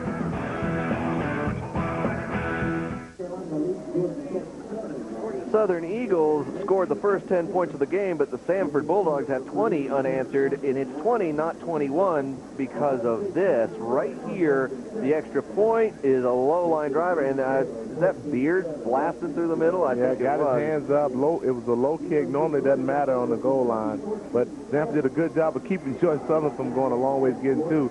You can tell a coach when he's upset. He takes his jacket off, and Coach got his arms folded. A couple things here when we look at this situation. 2 things working against Georgia Southern. One is they're going to have the wind against them in the 4th quarter. That could be a factor because it's a 10-point game. They may need a field goal somewhere there as we look at the scoring drive for Samford. What a good drive coming out of halftime. 8-play, 80 yards. Evans came up big. Oliver came up big with his legs. He had that big run to get a first down. But you look at this from a Georgia Southern perspective for a second. You went to triple overtime last week. You went to overtime the week before. Won both of those. Lost by 1 point the week before that. 2 games before that, another overtime game and a 1-point loss.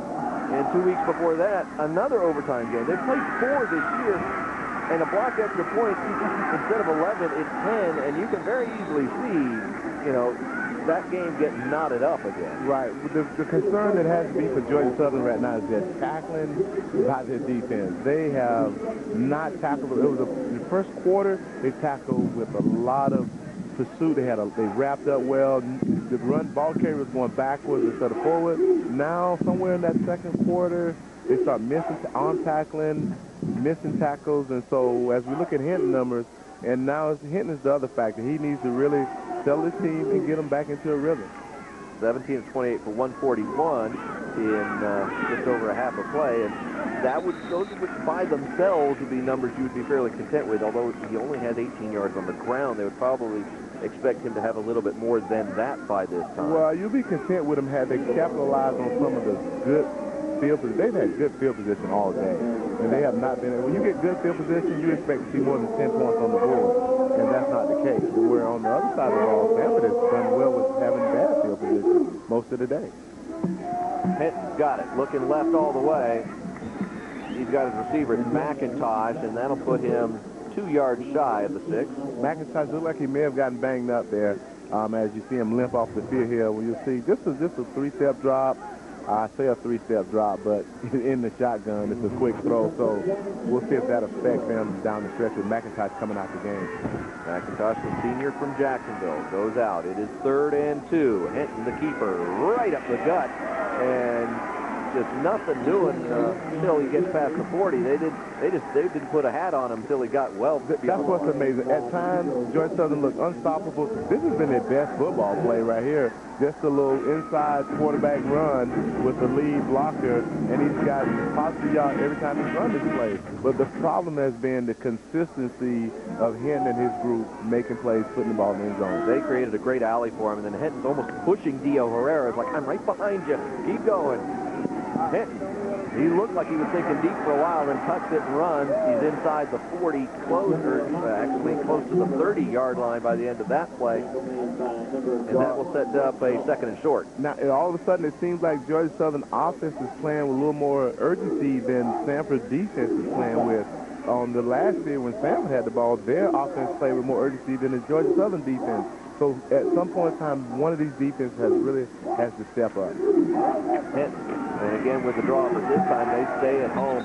Great tackle by the Bulldogs, number 5, Rodney Shepard, not fooled at all. Well, Rodney Shepard was coming off the corner on the blitz. He came off the corner on the blitz, just a great outside blitz. So you see him coming upfield, just a great tackle. Made a good solid tackle there, and that's what you got to have. And he put Georgia Southern in a 3rd down situation. Another big series, another big play in the series of the first series of the second half of Georgia Southern. 3rd and 5, Hinton in the shotgun, immediately looks to his right, trying to get Raja Andrews, the playmaker, to get something going. He gets inside the 30, but he is short of the 1st down.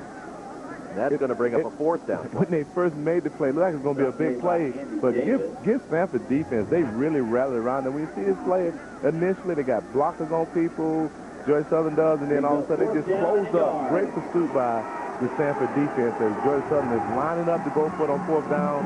Just a monumental play here. Right movement up front. Samford bluffed a blitz there, and it was enough to cause some itchiness in the front line for Georgia Southern. That's going to change this from 4th and 1 to 4th and 6. Just concentration. You get down there, you got a point. Prior to the snap, ball start. On the offense, number 61. 5-yard penalty, still 4th down. They tagged Weber with that one, but I even think more than one were ready more to come than out. one. And the only time the offensive lineman name get called is when they get a penalty now. So, but Coach Hatcher look like he's going to stay with it. He just feel like it's a point in the game where he has to put points on the board, and that, from Samford's standpoint of view, that's great putting the team in that situation. They're doing something they really not comfortable doing. 4th and 6 from the 33. Hinton calls for the ball in the shotgun. Protection is good to start with. He has to move up in the pocket. Now he's got to run for it. He will not get there. The ball will go over on downs, and the Bulldogs are fired up. Well, they should be fired up because they've really put more pressure on Georgia Southern.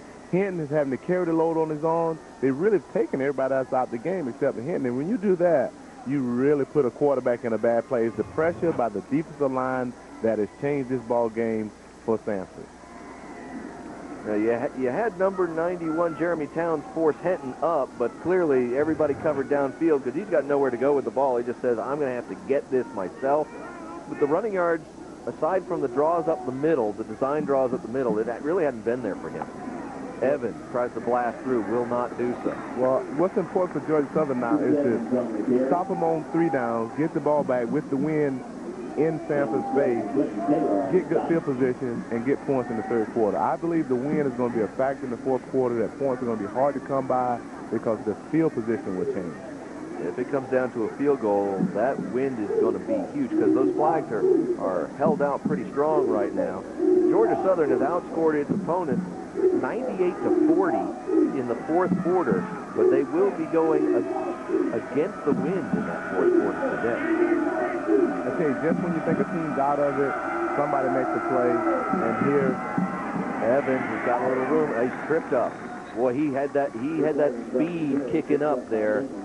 Yeah, nice play by the defense to take his legs out. That was amazing. We were talking earlier, what was all the fuss about Evans? because he didn't touch the ball in the yeah, first they didn't quarter. give it to him. As more they've given it to him, the more he's gotten in the rhythm, the more he's felt comfortable. He felt like he's a part of the game, and so he's shown why he's the leading rusher in the conference. Evans came in with 965 yards, obviously over 1,000 yards now on the season. And this is a big old third down here, 3rd and 7. Tolliver's got some pressure on the screen, and that is well wrapped up. Nice play. Number 24 for Georgia Southern is Carson Hill, and the defensive back, the junior out of Milledgeville, makes it happen. Well, he just beats the lineman to the ball. Sometimes the lineman get there, sometimes they don't, but he gets to the ball carrier before the lineman can get to the block. So that's on the ball carrier. You've got to set him up to help those linemen out. Keith Jones was out there trying to block Carson Hill off, but Hill came off the block and made the play on Chris Evans. They tried to get Evans in space. It didn't work out, and now another punt, and boy, the punting game has been an interesting circus today. Played by Andrews. Andrews rolling, spinning, and getting to the 36. Well, so with that, it is Samford 20, Georgia Southern 10. You are watching CSS, your source for Southeast sports. Homecoming for the Georgia Southern Eagles not working out according to plan for GSU just yet, as the visitors from Birmingham, Alabama, the Samford Bulldogs, have the 20-10 lead. I want you to stay tuned for even more live football coverage as Western Kentucky takes on Troy, coming up next on CSS at 3:30 p.m. Eastern Time. Hey, I'm glad we pulled the Georgia Southern Samford game as opposed to the Troy or Western Kentucky, man. That's a tough drive. That's a tough drive to get to Troy, Alabama. The Troy program has really grown up as we look at Coach Sullivan looking at his defensive playbook. Maybe he's already looking for that next drive. And Georgia Southern works to the left, tries to bring it back to the middle. The net effect is 1 yard. Well, it's that underneath screen again. And once again, if you're going to stop that underneath screen, you better get pursued by your D lineman. And that seems to be, they have a good understanding. They've done that most of the game. Early they got away where you can see them hit, release, go right to the ball carrier. D lineman coming into play, offensive lineman getting in the way, and great pursuit by Samford in that defense. And McIntosh just not really able to get much with it. Henton looking right, looking Andrews, always the guy they go to when they need to make something happen. And the senior's got a first down to midfield. I tell you what, I've been watching Roger Andrews play for the last 4 years here, and each year he seems to just be the guy that has that thing that can get, when he touches the ball, look like he's going to go, even here, look like, almost get through. As the game progresses, he seems to get stronger, and Coach Hatchett hopes that he gets even stronger and make a big play for him. Henton gives the ball to Barney. Barney's got pressure in the backfield, and he gets back to the line of scrimmage. Smith and Brown, the law firm of Smith and Brown, breaking him down at midfield. Well, Georgia Southern's going to need a law firm here. If they don't pick it, they're going to need some legal help here if they don't pick it up, because the fans on homecoming had the game seemingly in control. All of a sudden now it seems out of their hands, all because the Samford Football Club has really picked up the tempo. I know Coach Hatcher thinks it's a crime they left some points out on the board there. They had opportunities. Hinton right up the middle, and the calls for a flag come up, because you had Garion Taylor out there, 83, turned around. There was some contact. The question is, are they going for the ball? Was it incidental? The official looked like he was about to go in his back pocket, and he took his hand and went incomplete. Good pressure. You got several guys unblocked, and the official decided it was not enough to call a play. And probably uncatchable. It was so far behind him. Correctly. Good no call. So a 3rd and 10. Georgia Southern trying to find that offensive stroke they had early in the game, and Hinton going up top to Andrews, too far, just out of reach, and Hinton wants that one back. You can see his frustration. Andrews gave it the leap and dive, but just too far. The wind came into play there, and looked like right here, you'll see, is this a good song? Looked like Roger was not open out running for the ball. But it's hard to tell that he's so fast that he looked like he's not running, but he was running. But at the end of the day, the wind probably picked that up, and that's the fact that the quarterback really has a hard time tracking into it. Was there a flag on the field? There Flag is to the back. Holding. Yep. On the defense, Well, number there's 28. That'll slow you down. The automatic first down. There. Yeah, the flag was down by the 20-yard line toward the sideline, so clearly that was didn't spot that flag? I couldn't see that flag down there. I thought you had a second set of eyes out there that you spot everything. But Coach Sullivan got Actually, that the whole team was standing in the way of that one. I know. I'm letting y'all. I'm being hard on my partner because this is my last game with him for the year, so got to leave him with a good impression. Well, it's a first down. It's a good impression for Georgia Southern, I tell you what, because they go from running out of plays to getting a whole new set here, and Hinton got too much traffic in the middle. He's got to back up. Now Coxon fires. It's over everybody out of bounds. He gets laid out on that one. That was a very good play by Hinton, just throwing the ball away. You really can't afford to take a sack here, to put yourself in second and extra long, but now he has second and 10, which is still manageable by an offensive unit. I tell you, man, Samford is really doing a good job keeping him in the pocket, and even when he's flushed out and you have a guy that's chasing him, I like the way Samford defense has established themselves and really saying, hey, look, we're going to be a factor in this time. They certainly have done that. Hinton keeps it running right to the 30 and out of bounds. Yeah, if you had told Coach Sullivan going in that you're gonna beat Western Carolina in the Citadel, you're gonna play even up with Furman and pretty close to App State and even or better than Georgia Southern. Well, they're playing better than Georgia Southern right now.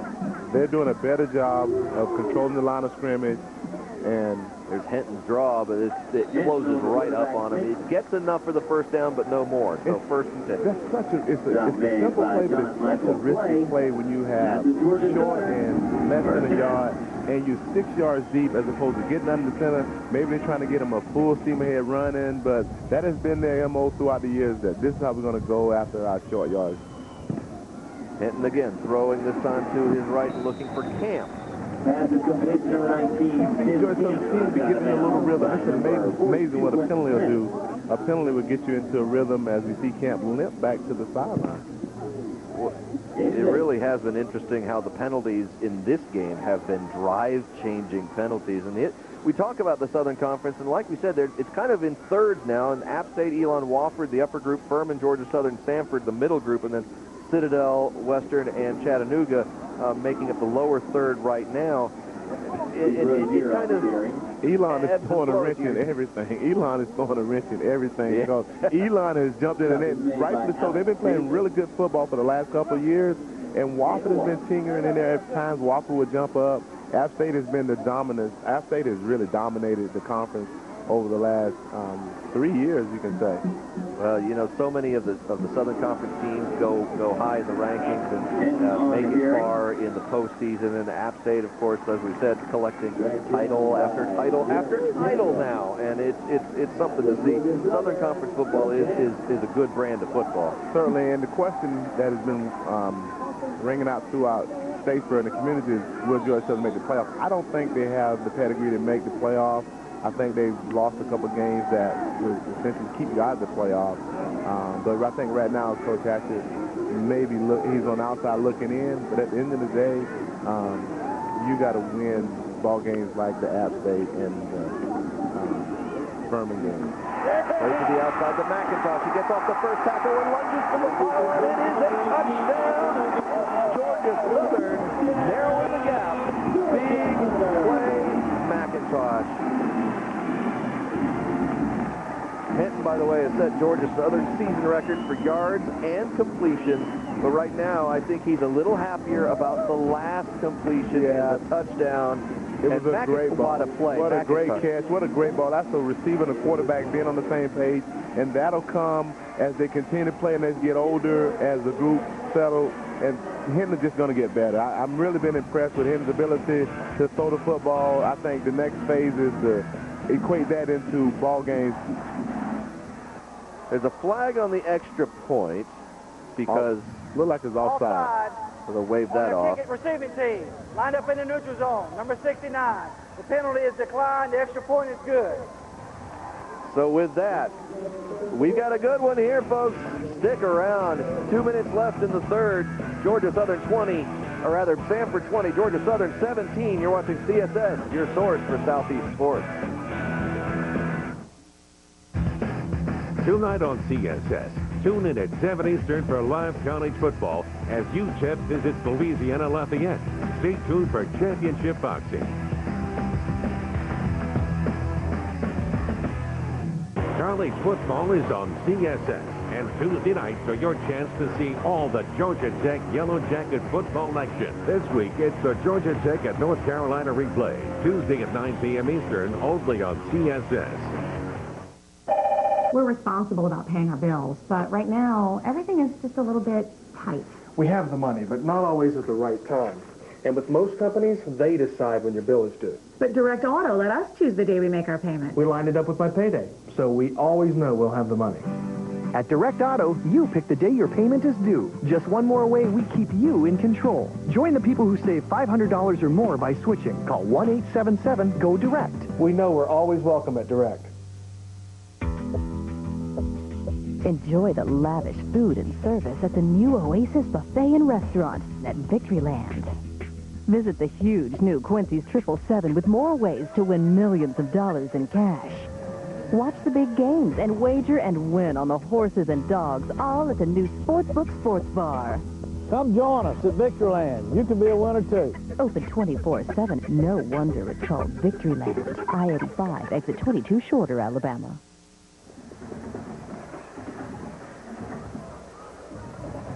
Samford with the lead, and it has been an interesting game and one well worth sticking to the bitter end here. 2 minutes remaining in the third quarter. It's Georgia Southern's homecoming, and they just put one on the board to close the gap.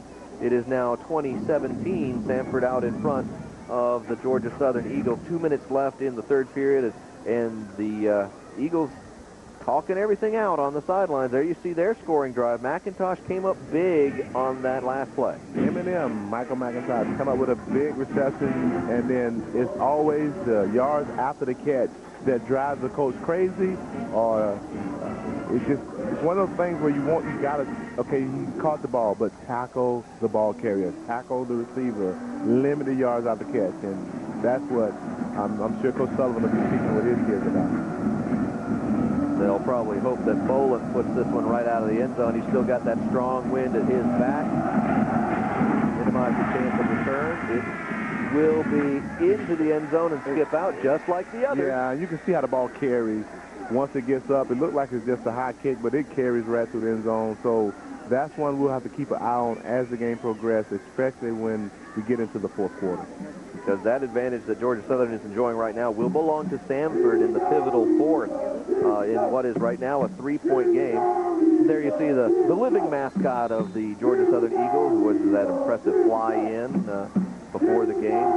That's one of the impressive sights in college football. Yeah, Steve, he does a good job. He does a good job. I just don't know how he can do it. I just look at the bird, just a beautiful, beautiful bird. And so now, 1st and 10 from the 20. Low snap. Tolliver picks it up, dishes it out wide. Nice tackle there. You're talking about actually completing a tackle. Covington definitely did the job there on Hawkins. He never gave up on the play. We talk about following the ball. The quarterback, he was not falling on that one. He was getting that off the ground into his receiver hands, and what a great job of pursuing the football by Chris Covington. He's a good football player. He's been a good football player for Georgia Southern, and he's done just an excellent job today. And he's done everything that they've ever asked of him. He's like, Chris, you're going to run the ball. Okay, I'll be the team leading rusher. Chris, you're gonna play defense. Okay, I'll be the team's leading tackler. You know, he's always right around whatever they need and playing at a high level. 20-17, Samford with the lead in the ball. Chase being given by Webb. Played back to the left and brought down for a loss. There's a flag on the field. Shock, surprise. So we'll see how this one turns out. I think Coach Sullivan kept that one in his pocket, that he really, really wanted to get a bunch of yards out of that play. He went in motion, had an eligible receiver, number 99, at tight end, and tried to throw a screen back to him. But he was lumbering as we look at the holding on the Bulldogs. Yeah, it's J.D. Lott. He's 6'4", 234-pound sophomore out of Hoover, and an LSU transfer to boot. Holding on the offense, number 58. A penalty's declined, 3rd down. Well, They rang up Keith Jones for that, and so that's 3rd and forever now. You can see that's his moment, but the defense was just too fast. They could run that down, especially when you give it to your big offensive line. Well, you had Tolliver backing up, making the throw, and then the blockers were sort of waiting for the play to develop, and the defenders just ran right by him. Tolliver to Evans, asking Evans to be the playmaker here, get him out of the hole. All he does is get back to the original line. Well, what a big stop, because now they have to punt the ball into the wind, and so Georgia Southern should go just a little draw play. They should go into the fourth quarter here with good field position. But man, I tell you, I've been impressed with Chris Evans. He really finds the hole well, good acceleration, and he has an opportunity to continue to add on to his yards today. Yeah, he just needed a rear view mirror, because while he was ducking around the guys in front of him, Dakota Walker came in from behind and just laid him out. So 15 seconds. They do have to get the play off. One wonders, well, there's a flag down now. There's still time on the play clock. Georgia Southern first of all, Georgia Southern had too many men on the field. They tried to run one off. I know that's not illegal, because the flag will come down after the ball is snapped. There is no foul on the play. Well, something happened that derisive applause from the Statesboro crowd, because they have seen too many flags in their opinion today. I know Coach Hatcher has seen too many for comfort for himself. 11.8 seconds left in the quarter. Well, the only problem here is that's the problem. They're going to have to fix it, because now he stopped the clock. Now they don't kick the ball with the wind, but they reset the play clock, so that's actually a problem. And the play clock never even moved when they play clock never moved, so that should have been a problem. I mean, that should be corrected, because they should have had to kick the ball with 5 seconds left. Yeah, the officials managed to facilitate the ability for Samford to punt with the wind now. Interesting how that turned out. It is 20-17. Bulldogs ahead of Eagles. You're watching CSS. 4th and 10. The Samford Bulldogs are punting from their own 20, now with the Gale at the back instead of in the face. That's the only mistake I would have said thus far the officials made. He stopped the clock, he gives them a chance to kick with the wind. And it's a tremendous punt up and over Andrews all the way to the goal line. It'll even go in the end zone for a touchback. Just a monumental decision by the officials to stop the clock with less than 10 seconds to go, but it was less than 5 on the play clock, and then rerun the clock on the official injury. That's your guy, Hooper. Now, let me just say how lucky Georgia Southern actually is that ball scampered into the end zone, because it got, football ain't round, folks. It's got a point on the end. If that thing hits the ground and sticks to the right, it's going to bounce out. It could bounce out at the 1. Georgia Southern lost almost 30 yards there from the official mistake. I'm not beating on the officials, but if you look at his numbers, but I think it's worth bringing to light. You got to tell me the rule on that, Mr. Rule. No, oh, if the defender had his eyes on the ball for Samford. Rodney Shepard is eyeing the man all the way. If he makes a cut on the ball, I think he's celebrating his touchdown right now. No gain on the play. Well, watch this again. He makes a good tackle, though. I will give him that, but yeah. Oh, wow. He goes into the end zone, and Georgia Southern would have been even in more disarray. But once again, football is a game of inches, and now Georgia Southern got to get back to getting first down, because Samford brings the blitz. Hinton bounces it in. You can see at times where his footwork is not what you wanted as a quarterback, but you'll get that out of a young quarterback. His footwork late in the game, you can see that, he didn't have his feet underneath him, did a really poor job of setting his feet in, and he'll learn from that. For the record, that was a Paulson Stadium record 79-yard punt. So you don't think that end of third, start of fourth quarter made a difference, folks? That was huge. That won't show up in any box score, but the penalty that changed the game clock was huge in terms of field position. I like that. The penalty that wasn't. Hinton, backside pressure, throws that one to Andrews. He is out of bounds, short of first down. Andrews made another common mistake that befalls young quarterbacks. They're so late. And when you're so late, you lose the room. You see here, he should be throwing the ball now. But he takes that hitch step, and he throws, and then now Andrews has getting the ball. He has nowhere to go with the ball once he catches it.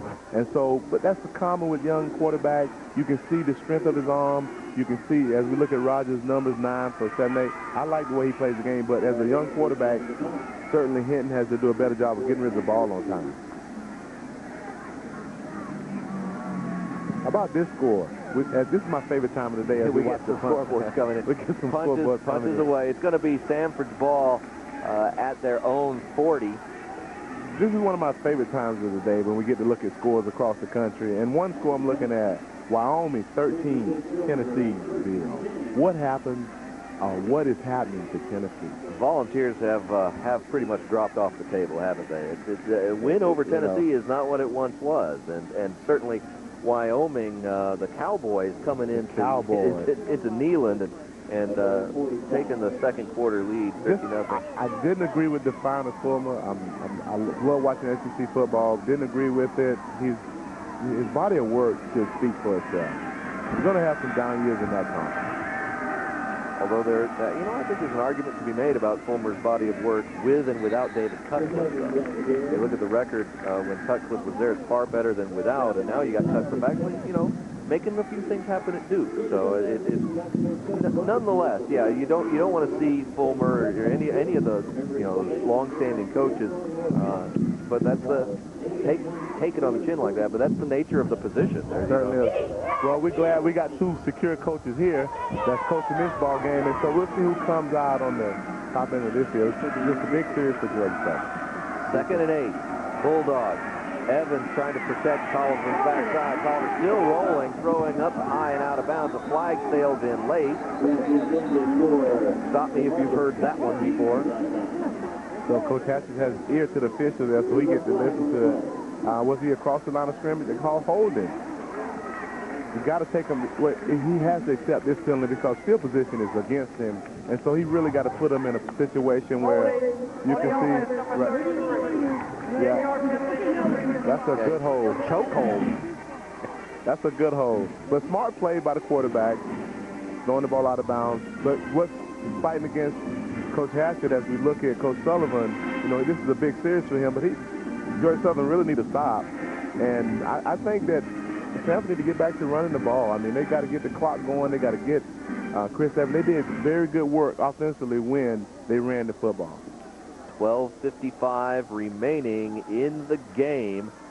There's Tolliver. I know it looks like Taliaferro. It's Tolliver. That's how he likes it. 13 of 18, 155 yards, pair of scores, long scores.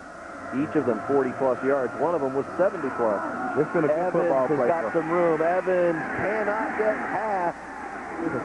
Who made that tackle? That was number 23 for the Eagles, Ronnie Wiggins, making a big play on a big back. Just a big play. Fall off the block. First of all, good call. Got the running lane they wanted. Didn't get the block outside by the receiver. You got to believe a 6'5" receiver got to do a better job of blocking than that. So what a good call by Coach Sullivan and his staff. He got the clock running. Big down for both ball clubs, offensively for Samford, defensively for Georgia Southern. Let's see who come up with the play. Tolliver, 3rd and 15 in the shotgun. Got some pressure coming in. He looks for his man Lowry underneath. Lowry juking his way, or rather not Lowry, that is number 32. And good football call, good screen call. That's a good call by Coach Sullivan. They didn't get the first down, but what they did do was put the ball in a position to kick it into the end zone and really put Georgia Southern deep in their own end again. Two blockers out in front. Did a good job of getting outside, and Georgia Southern really understand this is a big play, and that's why they pursued the ball so hard. Each team has done a good job of spreading the ball around. Number of receivers. Cooper's punt, wind at his back. Tries to bounce that one in close. It'll be grabbed by Pasco. Or Camp, rather, 19 rather than 9, and he will get the ball to about the 17. So here we are in the fourth quarter, 11:19 to play.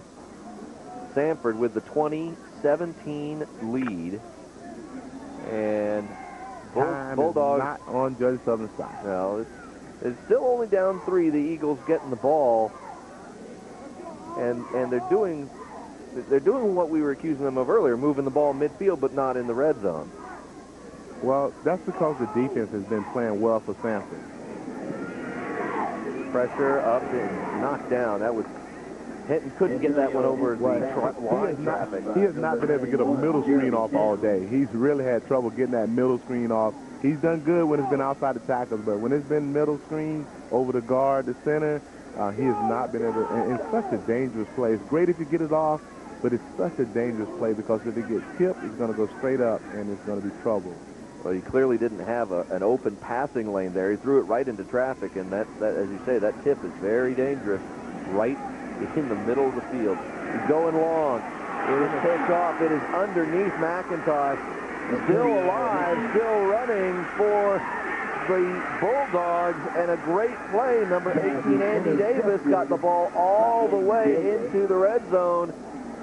Well, Hinton has done this several times throughout the season. He's lobbed the ball. He has to take into account that he's throwing into the wind, and the wind will hold the ball up. He didn't put a strong throw here. If you watch me try to touch it in here, try to touch it, but the wind kept the ball up, made it come short. It really was nowhere to put the ball in that situation. It was just a bad read, a bad throw, and a good defensive play by Samford in that secondary. He was trying to get it into number 15, Leander Barney, and there you see 18 for Samford. Sophomore Andy Davis made the pick and the great run to the 17.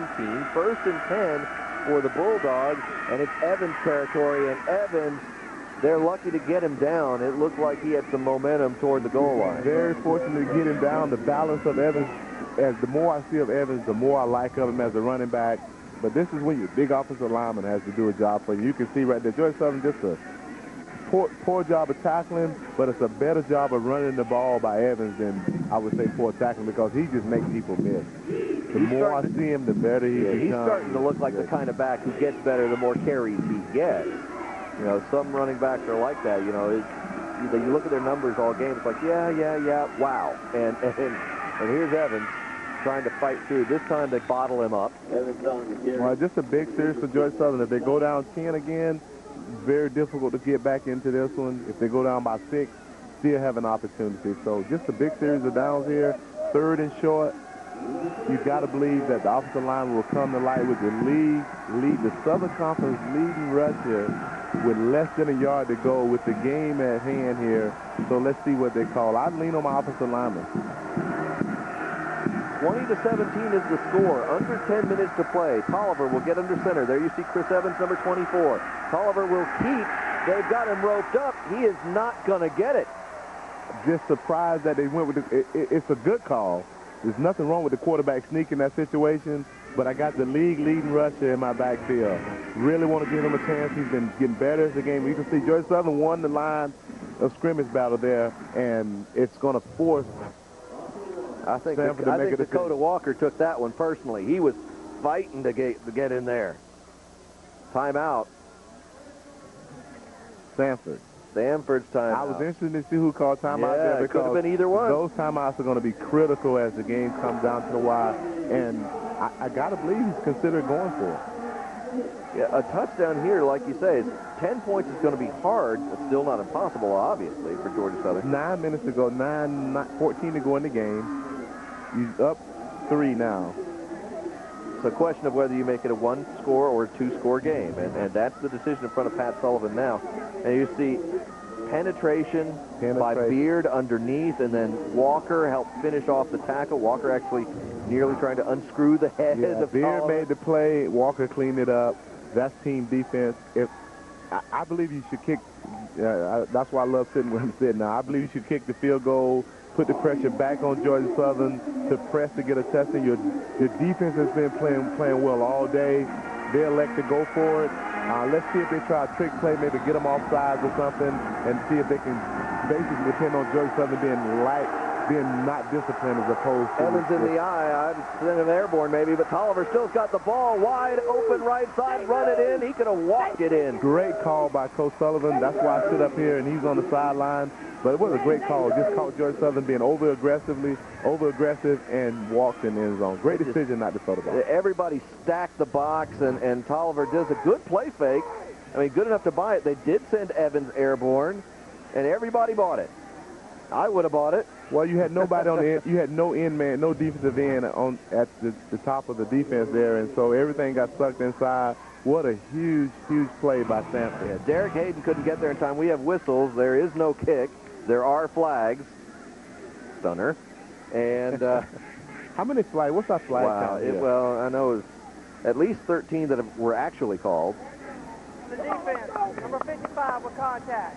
Half the distance to the goal, replay the try.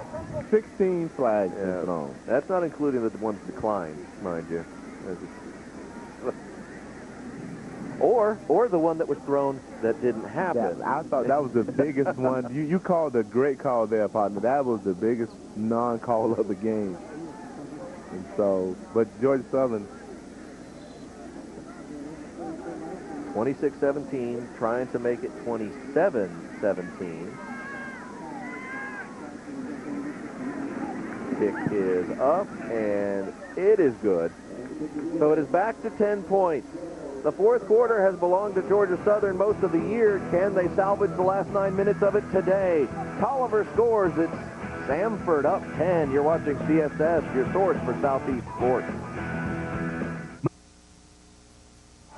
27-17 the score. Samford in front of Georgia Southern. 9:08 to play, and the Bulldogs will be kicking off with the wind at their back. And a big play, obviously, for the Bulldogs. We're going to talk about that. Tolliver, 9-yard touchdown run, completes the 4-play, 17-yard drive, minute 49. And the field position has been a quirky and interesting thing today. And look at this freshman quarterback grow up in front of our eyes. Georgia Southern will see him for 3 more years. And, you know, if you're Coach Sullivan, you've got to be impressed with the young quarterback. He's done everything right after the first quarter, and that's what you like to see as a quarterback or as a coach for your young quarterback. So there's Pasco back deep. Probably be lucky to get his hands on this one. And given the tendencies of kickoffs in this direction, it would be end zone bound. He will grab it inside the 10, fumbles it a little bit, but is going to try to put on the jet past the 30, 35. And that's where the scrum will bring things down about the 39-yard line. He does a good job return. He's done a good job all year with return. Here's the Samford touchdown, and keep your eye. There's the question Georgia Southern coaches were asking about early movement on the play and felt that there should have been a flag on that. They feel there was one that was possibly missed. They were arguing up the officials after the play. I didn't see it on that replay. Maybe we get a different angle. We can look at it, but it's subtle, and I think I can see where both the Georgia Southern coaches are coming from, and where the referees called that one. There wasn't anything very obvious. Hinton, being obvious himself, gets a first down. Nice run up the right side. Well, I think Georgia Southern got other issues than worry about what the officials do or don't call. I understand there, but they got to get something going offensively, and it's the first time they've gotten something going on the first down of the series in quite some time. They got to do a better job on first down. At the beginning of the game, they controlled first down really good. As the game progressed, they have not. Antonio Hinton sold a great ball fake on that. This time he does hand the ball off. Short yardage, yard maybe 2. Looking around the scoreboard, elsewhere in the Southern Conference, Elon leading Western Carolina 10-0 in the second. Chattanooga leading App State 14-7 in the first quarter. Now that's the one I've been a follow. App State, I've seen them play. I've watched them play Georgia Southern, and they just are a good football team. Hit looking left. He's got McIntosh. McIntosh to the 36. He is just shy of first down. It'll be 3rd and short. Well, you can see Georgia Southern offense playing a little more urgency now.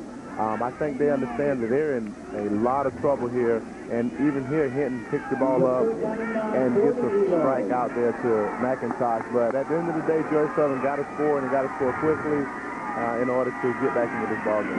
3rd and short, and that's like you said before. He's doing that from the shotgun. He's got to make 6 yards to get 1. To get 1 yard. So. Got a good drive going. It all comes off. Georgia Southern has good field position all day, so that's not been an issue. The issue has been for them on first down. If Samford is able to minimize their first down game, they've been a better defense as opposed to when they have allowed Georgia Southern to get 4 and 5 yards on first down. First and 10 from the 33. They're going to try a reverse. McIntosh looking to throw.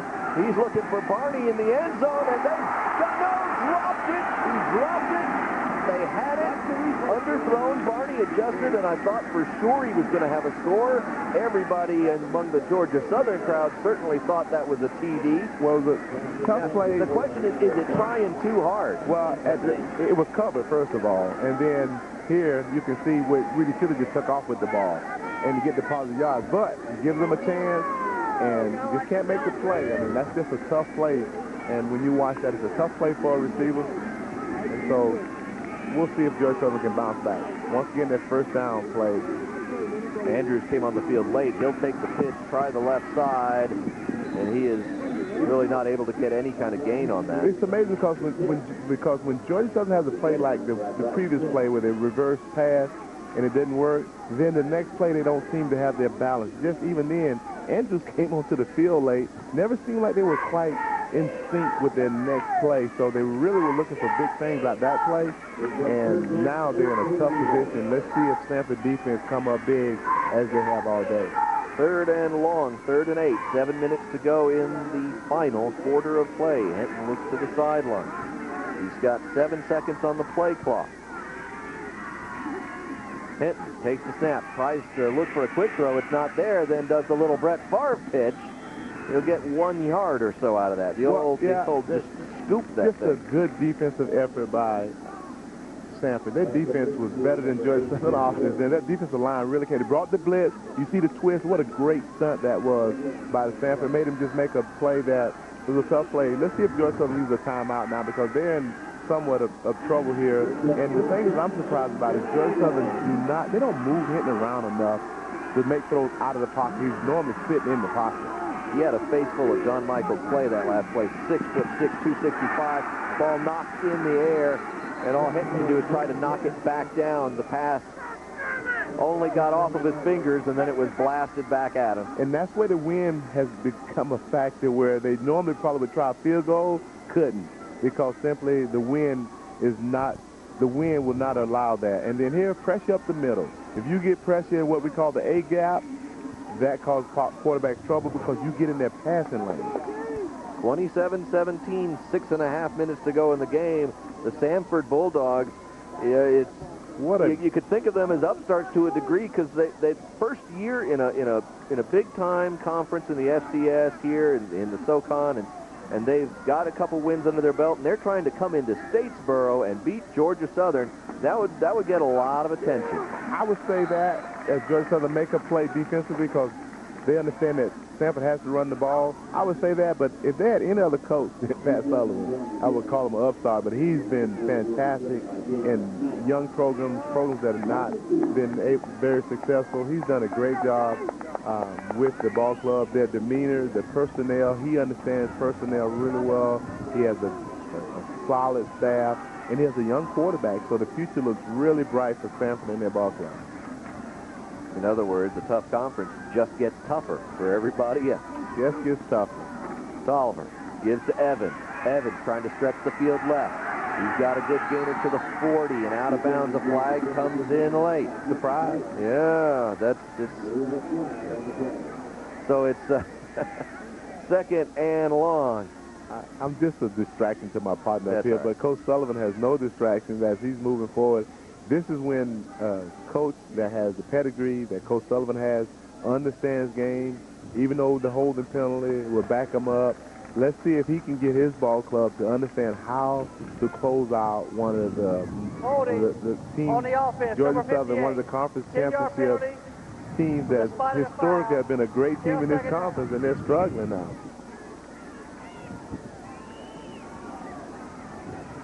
So 2nd down, 12 to go. Clock will start winding again with 5:40. How do you like that new rule, that new clock rule? You know, I'm not convinced it's really. There's some stats that show it shortening the game. Disagreement on the snap count, shall we say? You know, they still often feel as long to me, but what I see happening is too often it changes dramatically the game-ending strategy for teams on the field. Very correct. And right or indifferent. It is what it is, and you have to deal with it as a coach. And that's what makes coaching coaching. You have to deal with whatever the situation is, whatever the rules are. You have to work within the confines of those rules. So, you know, a game here, a game there is a couple minutes shorter, and they wind up averaging shorter overall.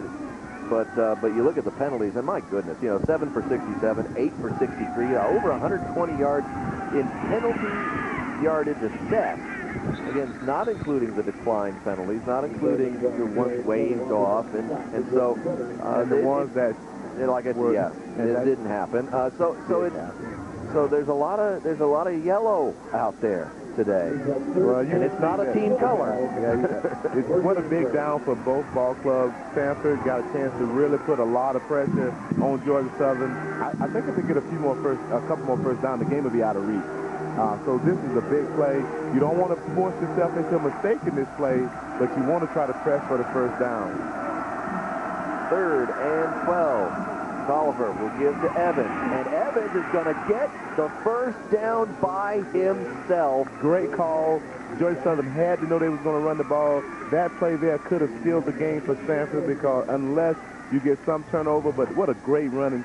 Now I see why he's the leading rusher in the company. Look at the cut right here, and just downhill running with the stiff arm. Bad tackling once again from Georgia Southern. He just waved off E.J. Webb.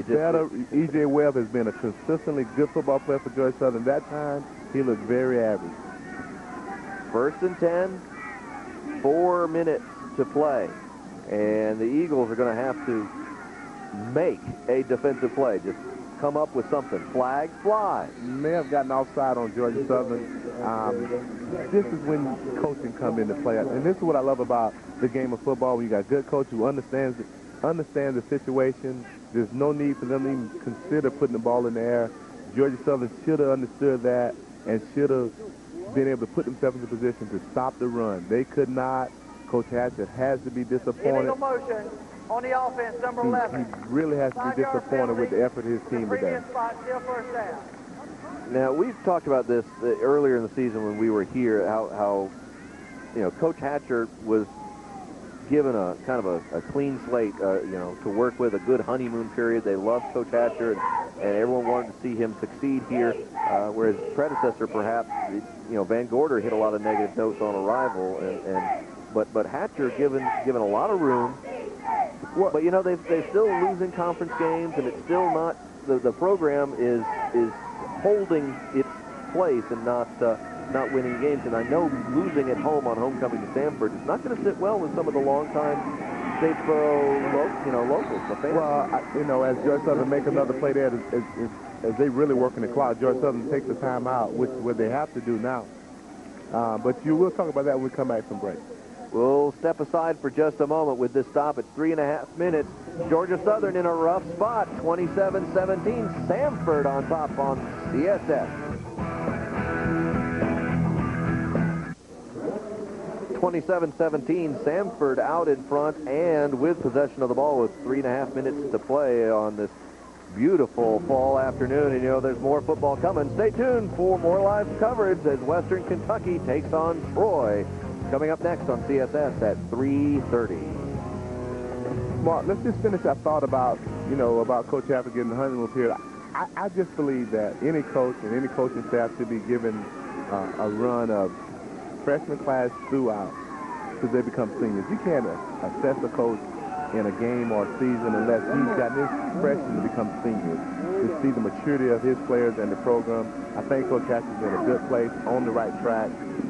Just got a lot of work to do. His team seemed to have gone flat today. They were in a good position, couldn't capitalize on great field position, and then they went flat and could never recover. And that's the one thing as we watch our Evans run through a shoe on that run. As he runs through a shoe, you can never assess the program until you allow that to happen. But a young team does not realize that you can't play the emotional roller coaster. You got to come with a level of intensity that you got to play every time you touch the field. I certainly buy into that argument. I think coaches should always be able to see a recruiting class through, because that's a real way to assess a program. But the modern nature of college football is often belies that. You have so many quick triggers out there. Well, and that's what gets the program into a point where they go to disaster. I mean, Georgia Southern is certainly at a place where they're tinkering with mediocrity, which they're not used to.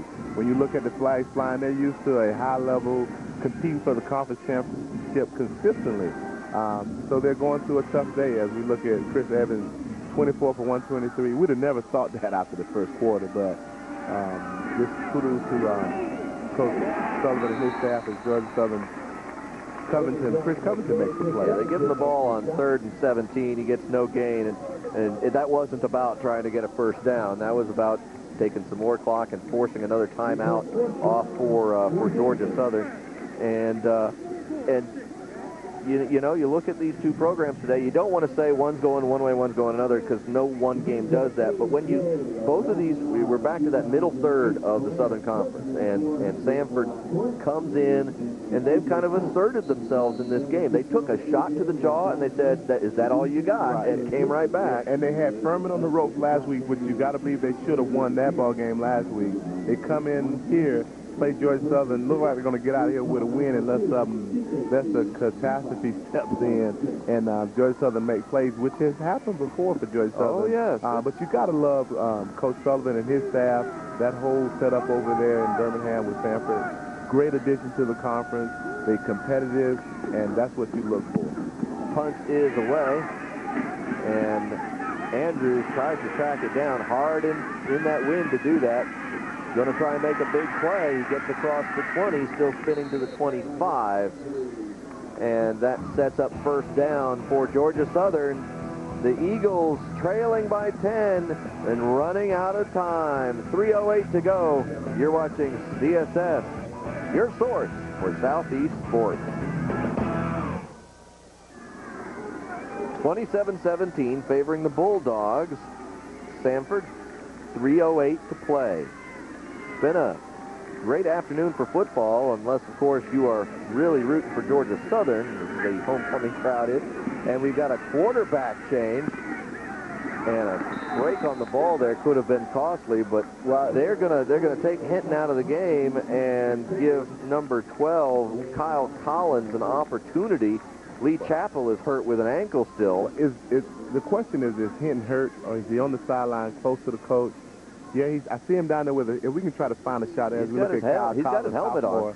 Out of Atlanta, but surprised about it because Hinton actually has been one of the better players on offense. Whatever happened, he made it happen.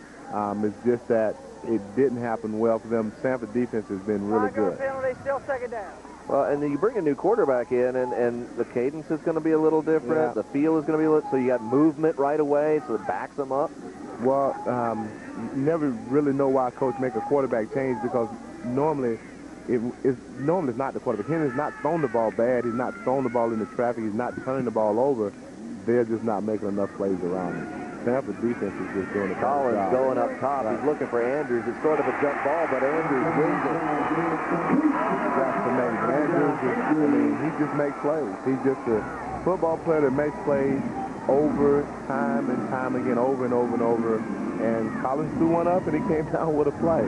2:54 to go. A lot of things can still happen in that. You look at a throw like this, and again, he's got his double coverage, but he makes it work. Open man, but underthrown, picked off. And once again, Samford takes advantage of the turnover. Number 18, Andy Davis, with his second pick of the day, and that should slam the door shut. That's what happens when you make a quarterback change late in the game. He has no idea. First of all, he didn't judge the wind very well. He has no idea about the tempo of the game. If the quarterback was hurt, I can understand that, but I really didn't understand the move. If Hinton is healthy, the wind just really beat the ball up bad. It left his hand like a good spiral, but yeah, it turned into a knuckleball by the end. Yeah, and the first thing you do as a quarterback and a punter is you look at the flag to tell you what to do and what not to do with the ball. So great job by Andy Davis, second interception of the day. Both of them were gifts. And good run backs on each one. Good run back on each one. And now we'll watch the leading rush in the conference eat up the clock. 2.5 minutes to go. Evans gets the ball, hops outside, skirts back in, and he's inside the 40. Great footwork by the running back there. I'm just impressed with Chris Evans. He's done a fabulous job, and I'm even more impressed with Samford offensive line. They have held their own. They looked like they was going to get away from them early in the game. They battled back. They kept their composure. That's a test. That's basically comes from your coach. Well, the starters on the offensive line for Samford, let me read a few numbers to you. 308, 312, 306, 330, 318. The key being the threes. Those are the weights. You should have called their name out because we only hear about the offensive linemen when we do the first intro and Mitchell Waters, Paul Selman, John Weber, Thomas Gray, Tommy Smith. Those are some of the guys up there that have been spelled at times by Jacquez Gray, Corey Smith, Wes Nichols, Alex Carson. These are big guys up front before Samford have done the job. Done the job. Great job by the big guys up front. Georgia Southern do not have them. They can't do anything but watch the clock. You can see his disappointment in the effort. I thought the effort went bad today for Georgia Southern. 200 passing yards, 69 rushing yards. The two touchdowns were passing touchdowns, and one pick.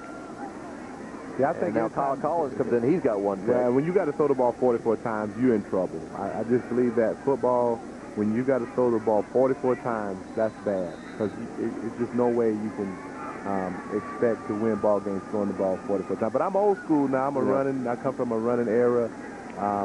Nowadays they throw the ball, but when you're throwing it that many times, you really can get yourself in trouble. The Bulldogs kneeling on it in what has become known as the victory formation by a lot of folks, and under a minute to play. And there's Coach Hatcher. And just to follow up on what we were saying before, I'm certainly not, I'm not saying anything negative about Coach Hatcher because I like him, and I know they like him in Statesboro. I just know that right now you win, you lose, you win, you lose. There's no sense of direction with the program in terms of big picture in a conference that's not going to get any easier. No, when you add Samford to the mix, congratulations to Coach Sullivan and Samford. We welcome them to the conference. They've shown themselves well in the conference. As you see, Tolliver's numbers 14 to 17. That's better balance. That means you're running the ball 14 to 17, 166. That means you got to run again. 4 touchdowns. 4 touchdowns. You're running the ball well, and what a great victory for Samford and their organization. SoCon folks, you get familiar with Dustin Tolliver. He's going to be around a little while, and our final here is 27-17. The clock has expired, and homecoming game is over. We'll be right back to wrap it up. Samford 27, Georgia Southern 17 on CSS, your source for Southeast sports.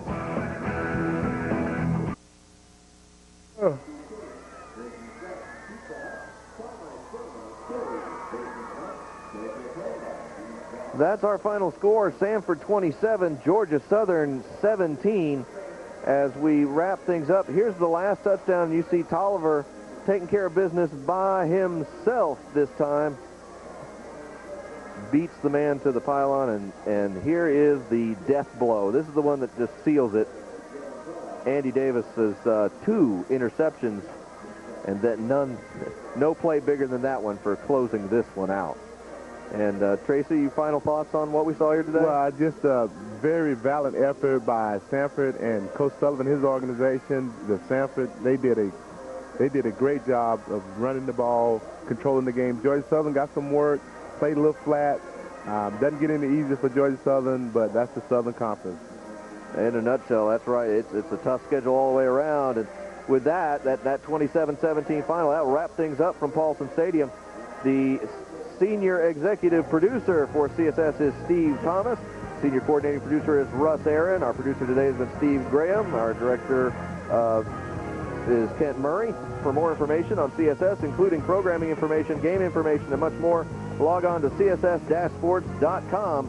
And now for Tracy Ham and Ryan Chambers, I am Mark Bryant. 27-17 is the final. You've been watching CSS, your source for Southeast sports.